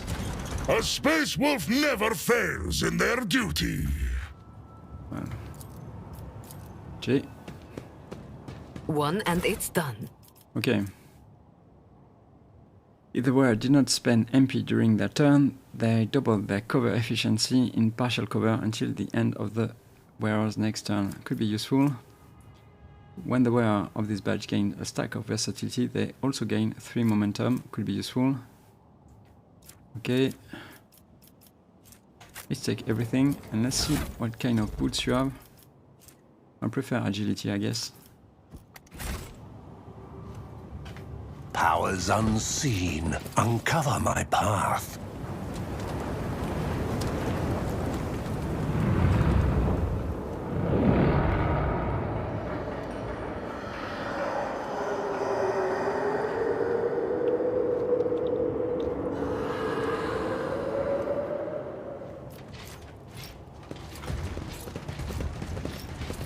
Okay, let's see. I can open this now. My pleasure. Okay, light armor. I will check this later on.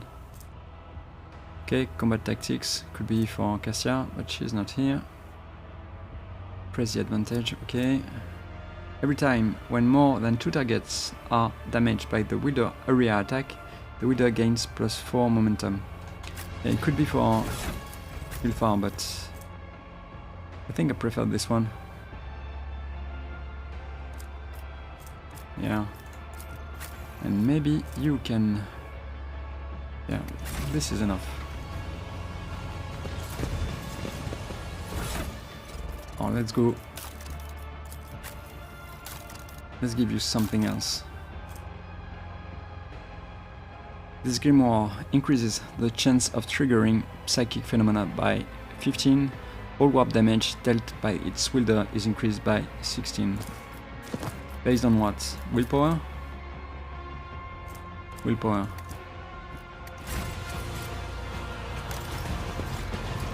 Embrace true power. Okay, I'm going to go the other way.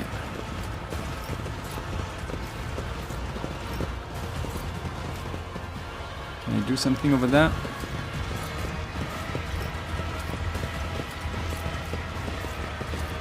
Okay, Lord Xenos. This is going to be, yeah, J. And done. Skin the corpse.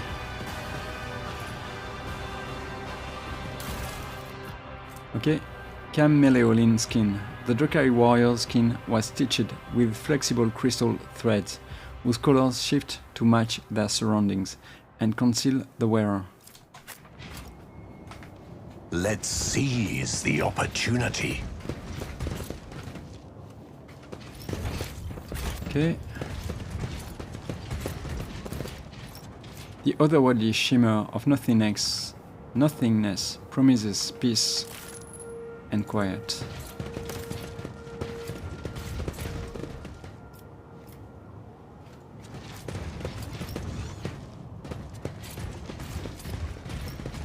Okay, let's go. Was that supposed to be a challenge? Well, maybe. The world will bow.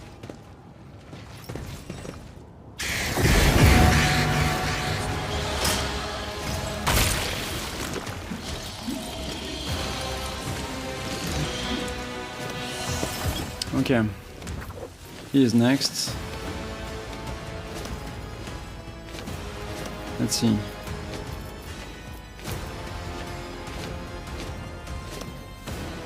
Let's step back.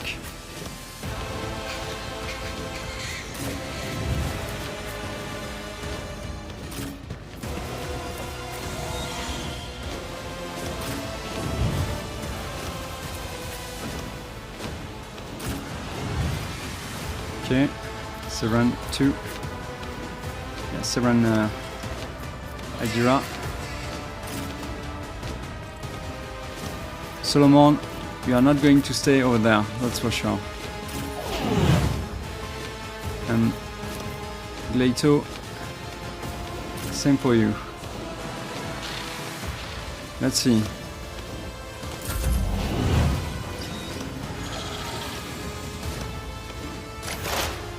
Okay. So maybe.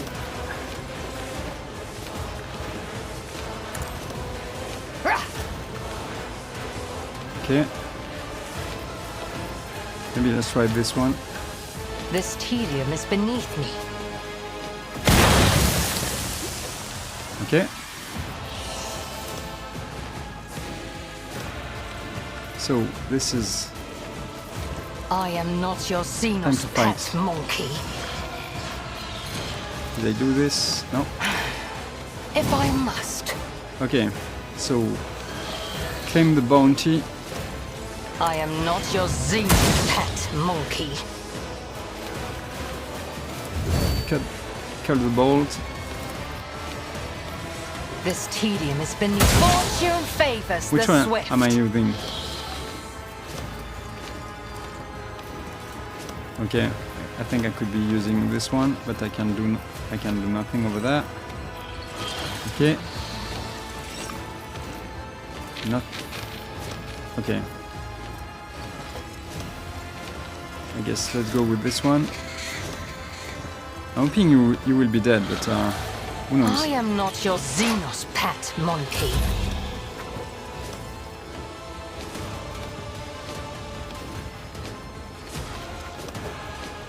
Okay.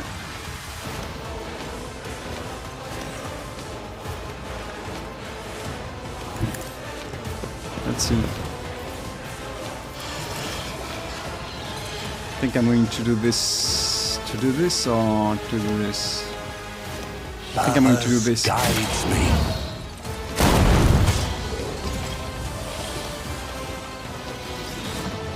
Born predator does Okay. not become prey!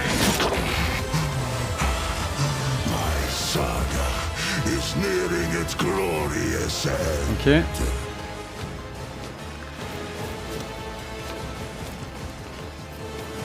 Well. I will triumph.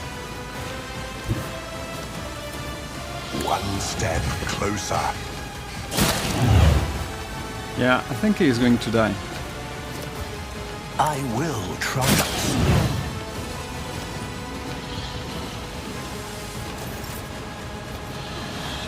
Okay, how much? 30? I think I can... Do I do it now? 30, I think I can kill him. I can kill him now.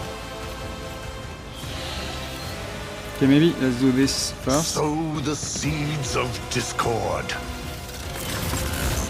I need no guidance. Let's try. I will try my demise. Yeah, the biomechanical creature is flailing its limbs faintly. Its body is broken and bears the signs of combat, but it seems no one is planning to repair it.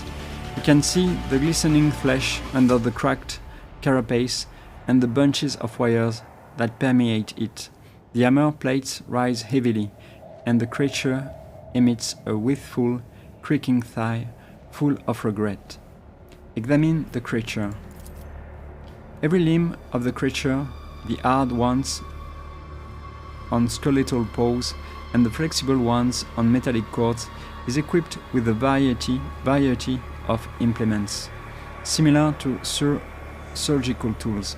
The jagged circular saws, twisted drills, and vibrating monoscalpels promise unbearable pain.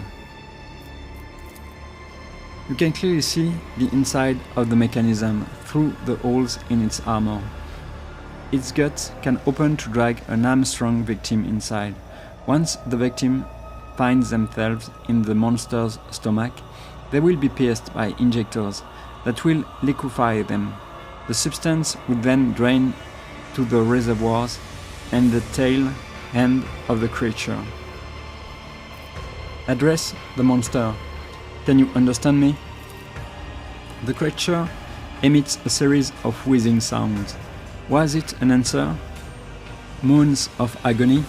Or just the normal rumbling of its mechanism? There is no way to tell. It seems the blasphemous creature can feel pain and fear. That is glorious. Ulfar's face breaks into a smile that is both joyous and bloodthirsty. The creatures in this place only understand the language of pain sharing.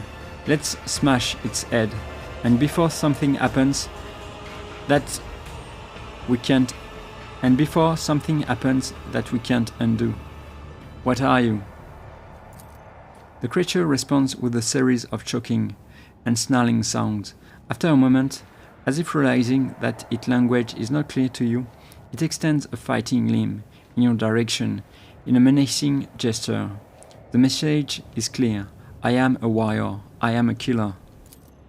This is an engine of pain, Elentak, an executioner created by the depravity of my twisted cousins, living flesh fused to a mechanism whose sole purpose is to inflict as much pain as it can.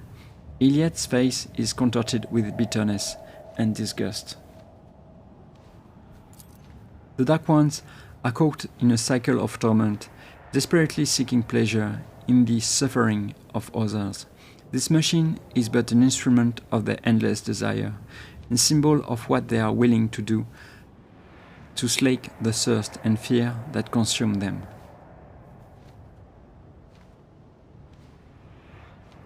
And the unusual exchange. Something burst in the creature's gut with a quiet squelch, and a puddle of oily ichor spreads from under its belly. Finish off the creature.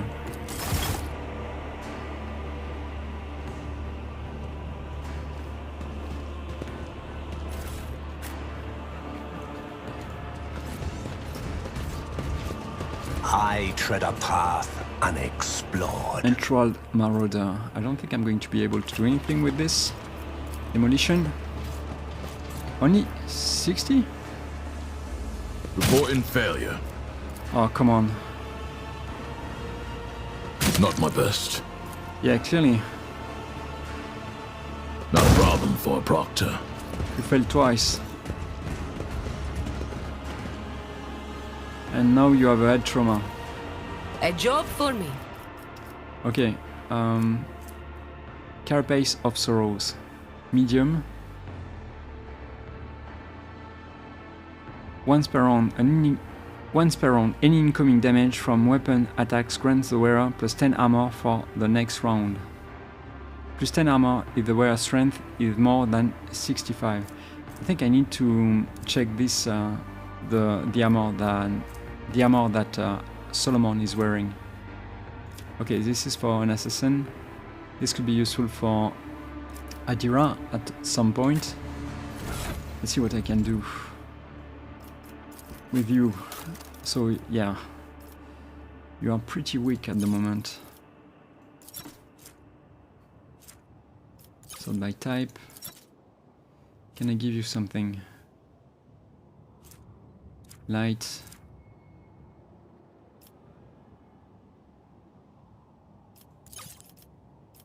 Descending order maybe? Okay. Medium. Against human enemy, it's not the place, I think. I think I'm going to give you this one for now. Yeah, I think this is the best I have for you. Yeah. Okay. Oldest to newest. Let's see if I have forgotten something. Corruption Eradicator helmets. Oh, for Adepta Sororitas. So this is not going to work anymore.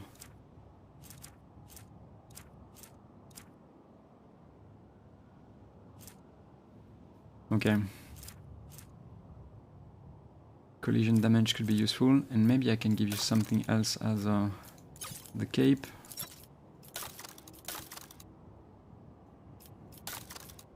Okay, let me see. Oh, maybe I will check this later on, but for every kill... Yeah, but I don't think you are going to kill many people.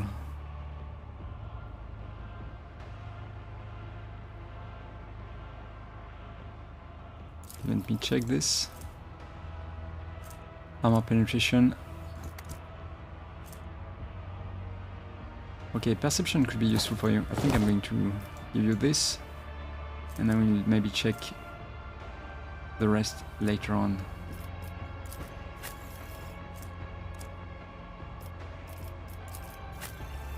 Yeah. Yrliet, I can give you another grenade. Okay, let's go with this one. Powers unseen uncover my path. I think this is it. Let's talk to Malice now. Centuries of service and practice. Okay. To the street of the chasm.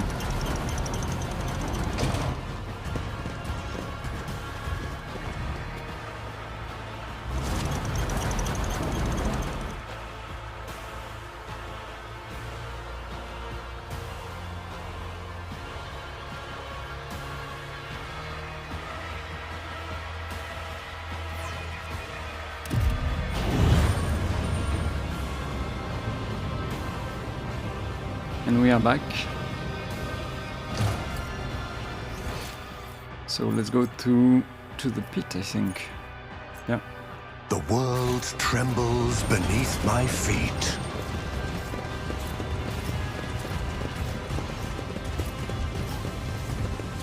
Okay.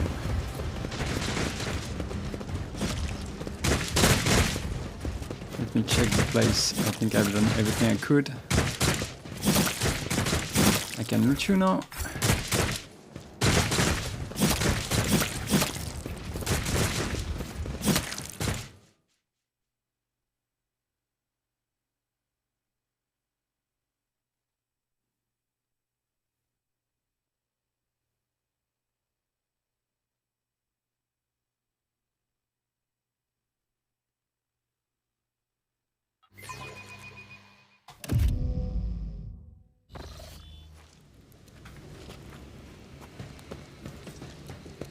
Ah, enough. You said we were brother in arms now. Let's talk to Malice. Malice's translucent eyelid membranes are closed. His voice is drowsy and languid. You alive, humanling? You really must be someone after all. If the arena spared you, well, you should celebrate. From this day on, you're a Shrieker. My protection, shelter, and equipment are now yours to claim.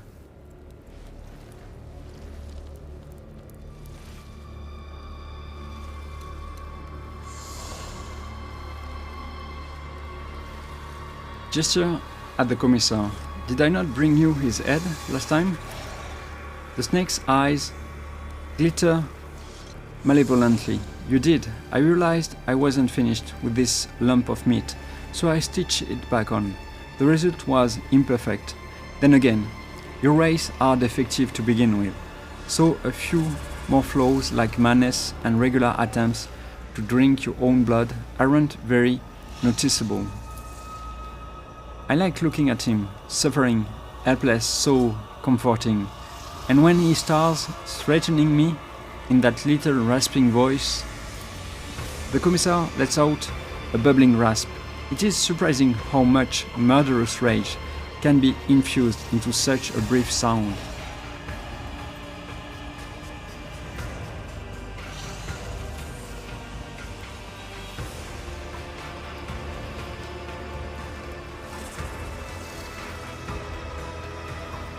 Okay, let me check what I can say.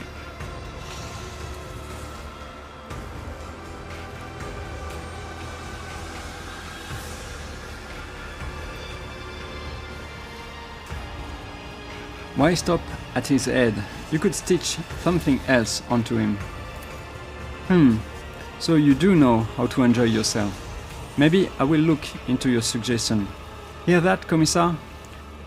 What should we sew on you?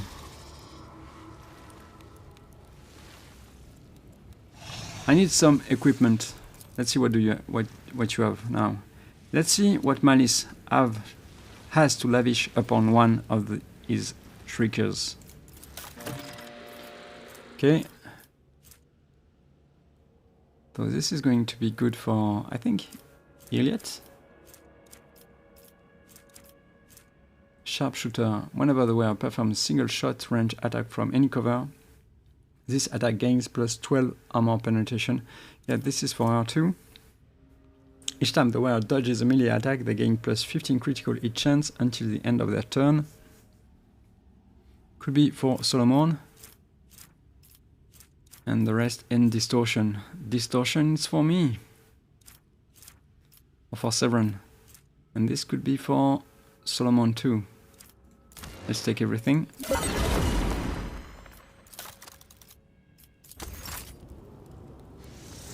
And stock again.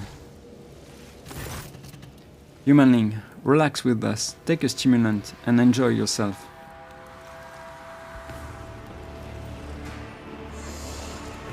Your reign is at an end. I shall be assuming control. I only just saved you, and now you are trying to kill me. You've learned how to live in the spires, I see. Shriekers, kill the humanling slowly. I want to enjoy his torment. Flame before my tempest. Okay, Yrliet is first. Okay, they are not taking part in the fight, so let's go over there, I think.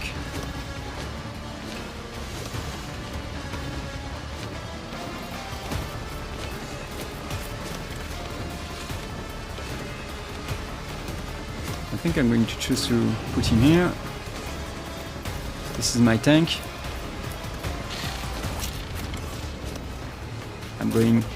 I'm staying here.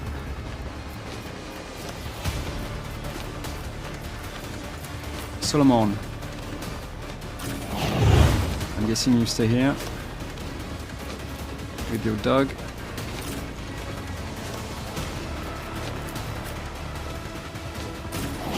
Adira.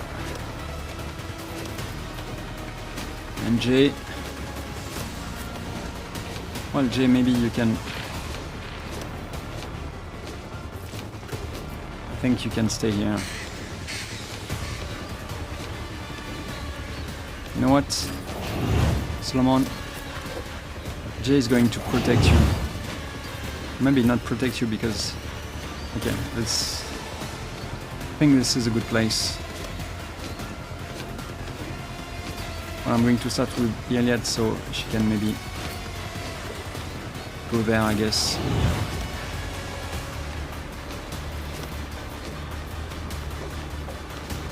Okay. So who is next? You are next.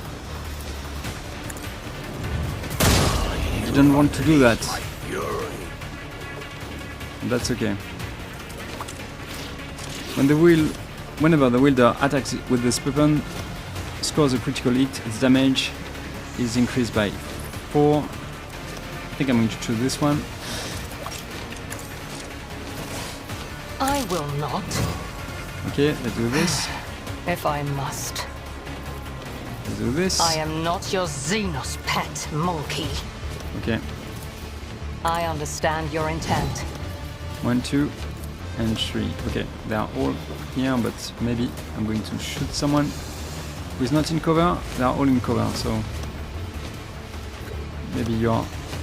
This is less This cover, maybe. tedium is beneath me. Okay. So let's go with you. I am not your. No weakness is hidden from my sight. Come on.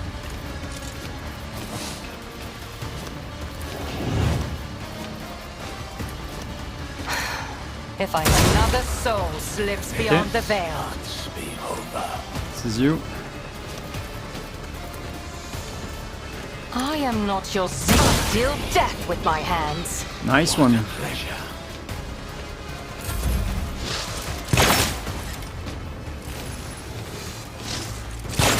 bite like a pug. Okay.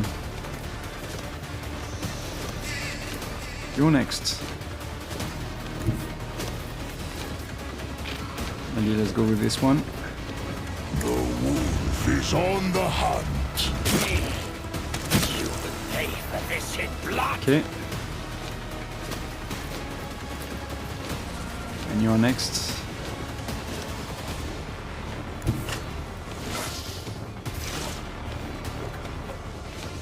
Oh, I didn't pay attention. You are here. So I'm not going to move. None can do this better than a warrior of the All-Father. Okay. Let's go with this one, I guess.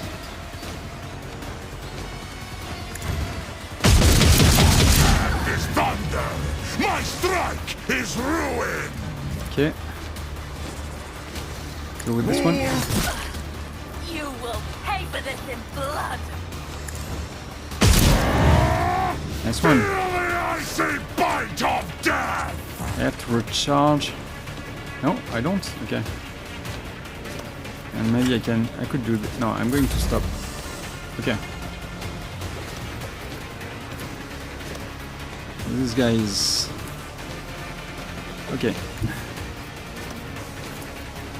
Ravage and conquer. Your efforts amuse me. Okay.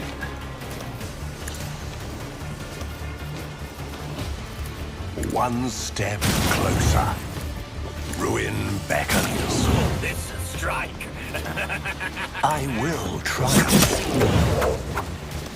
Okay. Purpose. She is here. One step closer. Lacking. Purpose guides me. Well.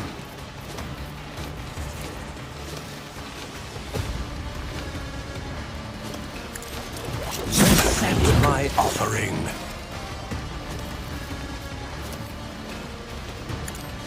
Death shall reign. This one. Okay. I understand your intent. Only 3 remaining.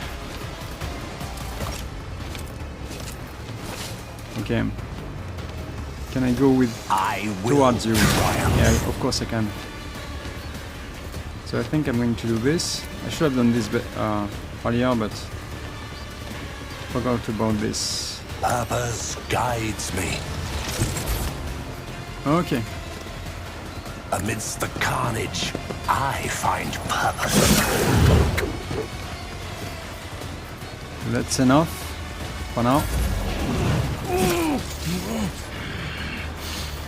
Solomon. Okay, let's go with advanced tracking. Let's test our skills later. Maybe let's go with this one. Maybe this one first. One of us would be enough.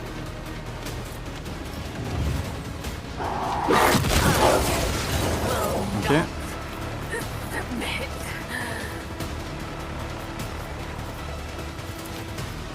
I am not your Xenos pet monkey. If it serves your cause. Let's continue. Solomon.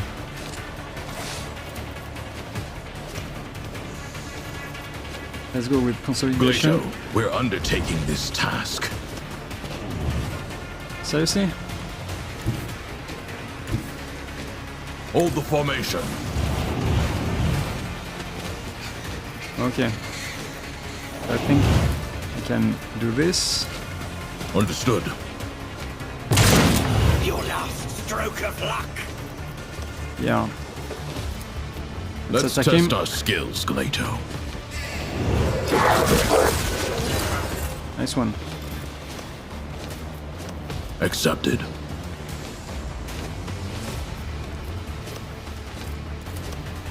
I'll take it as executed. Okay. Well, no needs. Ajira. Cover me! Okay, let's move.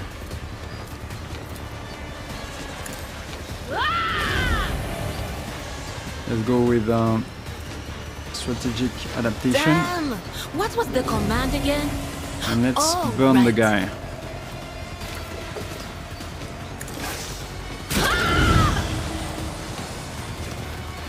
Okay, Quiet, Whispers! It's my choice, and I'm gonna control it myself. On it!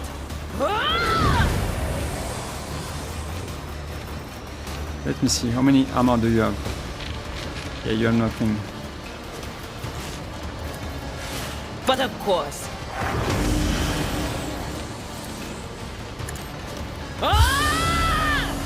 Thank you, witch.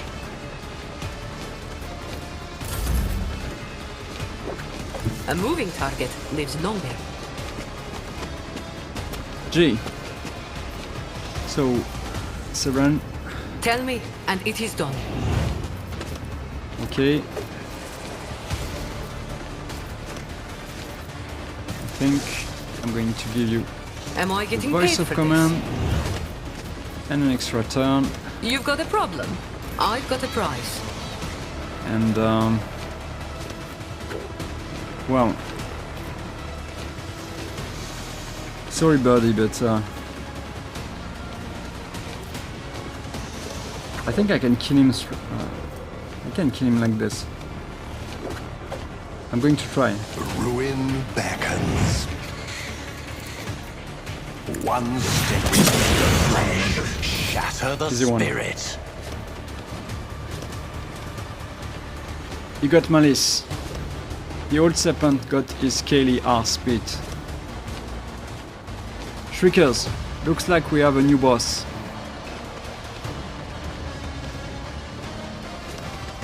Hail the new boss.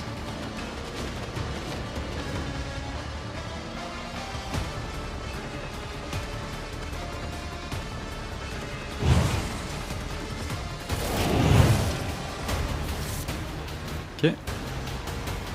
Let's see, what do you have for me, Malice? Okay, a lot of things I could use. Shrieker Arsenal. Okay, good. Let's see, I'm going to change what Yrliet is wearing, I think. This is better for you. This is a little better.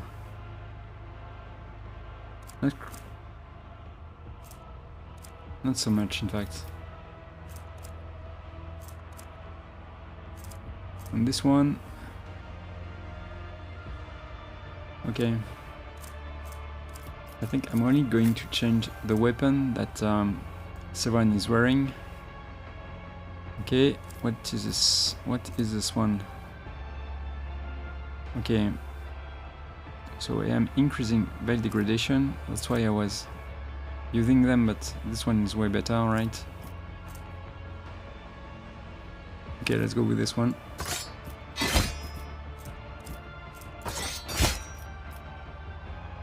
Good. Yeah, I will check my equipment later. Let's survey the den.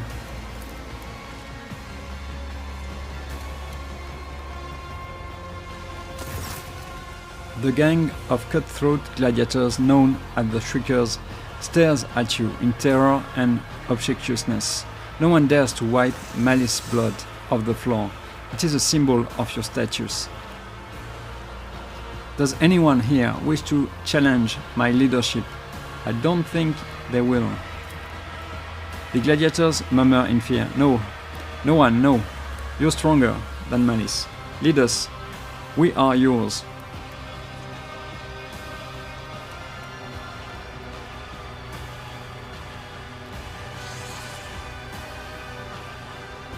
Let me see what I can say.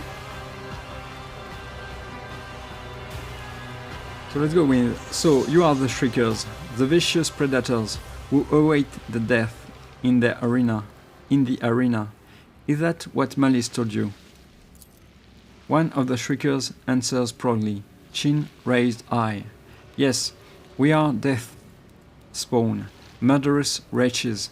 Malice led us to our death. Before you lead us now.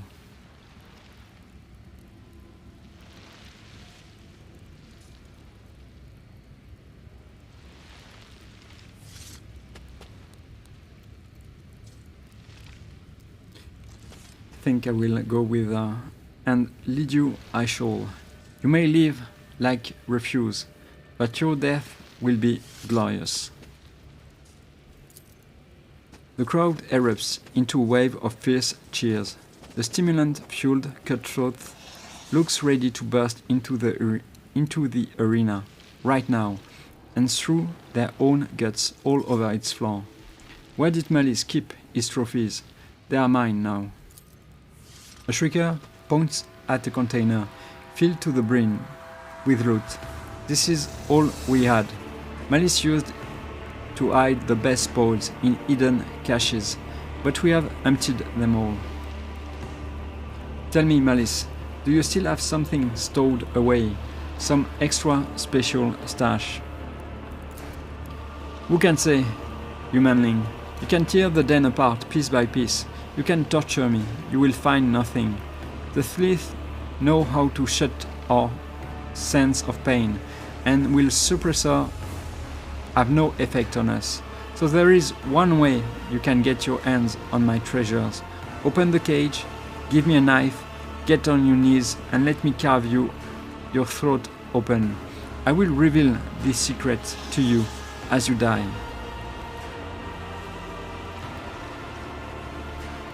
Turn to the Commissar. How is your neck? Does it hurt? The Commissar, whose proud features are utterly ruined, says in a gurgling voice, "Encore, you could be going while you can. Correct will ring to head off quicker than it mine. Then do she will be sitting with case." Let's see what I can respond to this.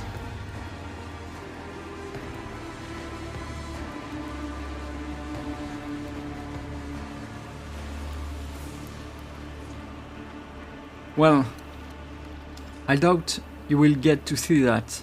Send this scum to the arena with the next batch of meat. To the arena?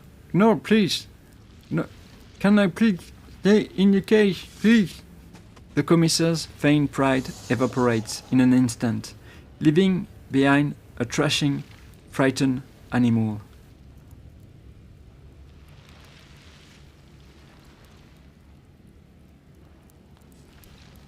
I do not wish to be disturbed.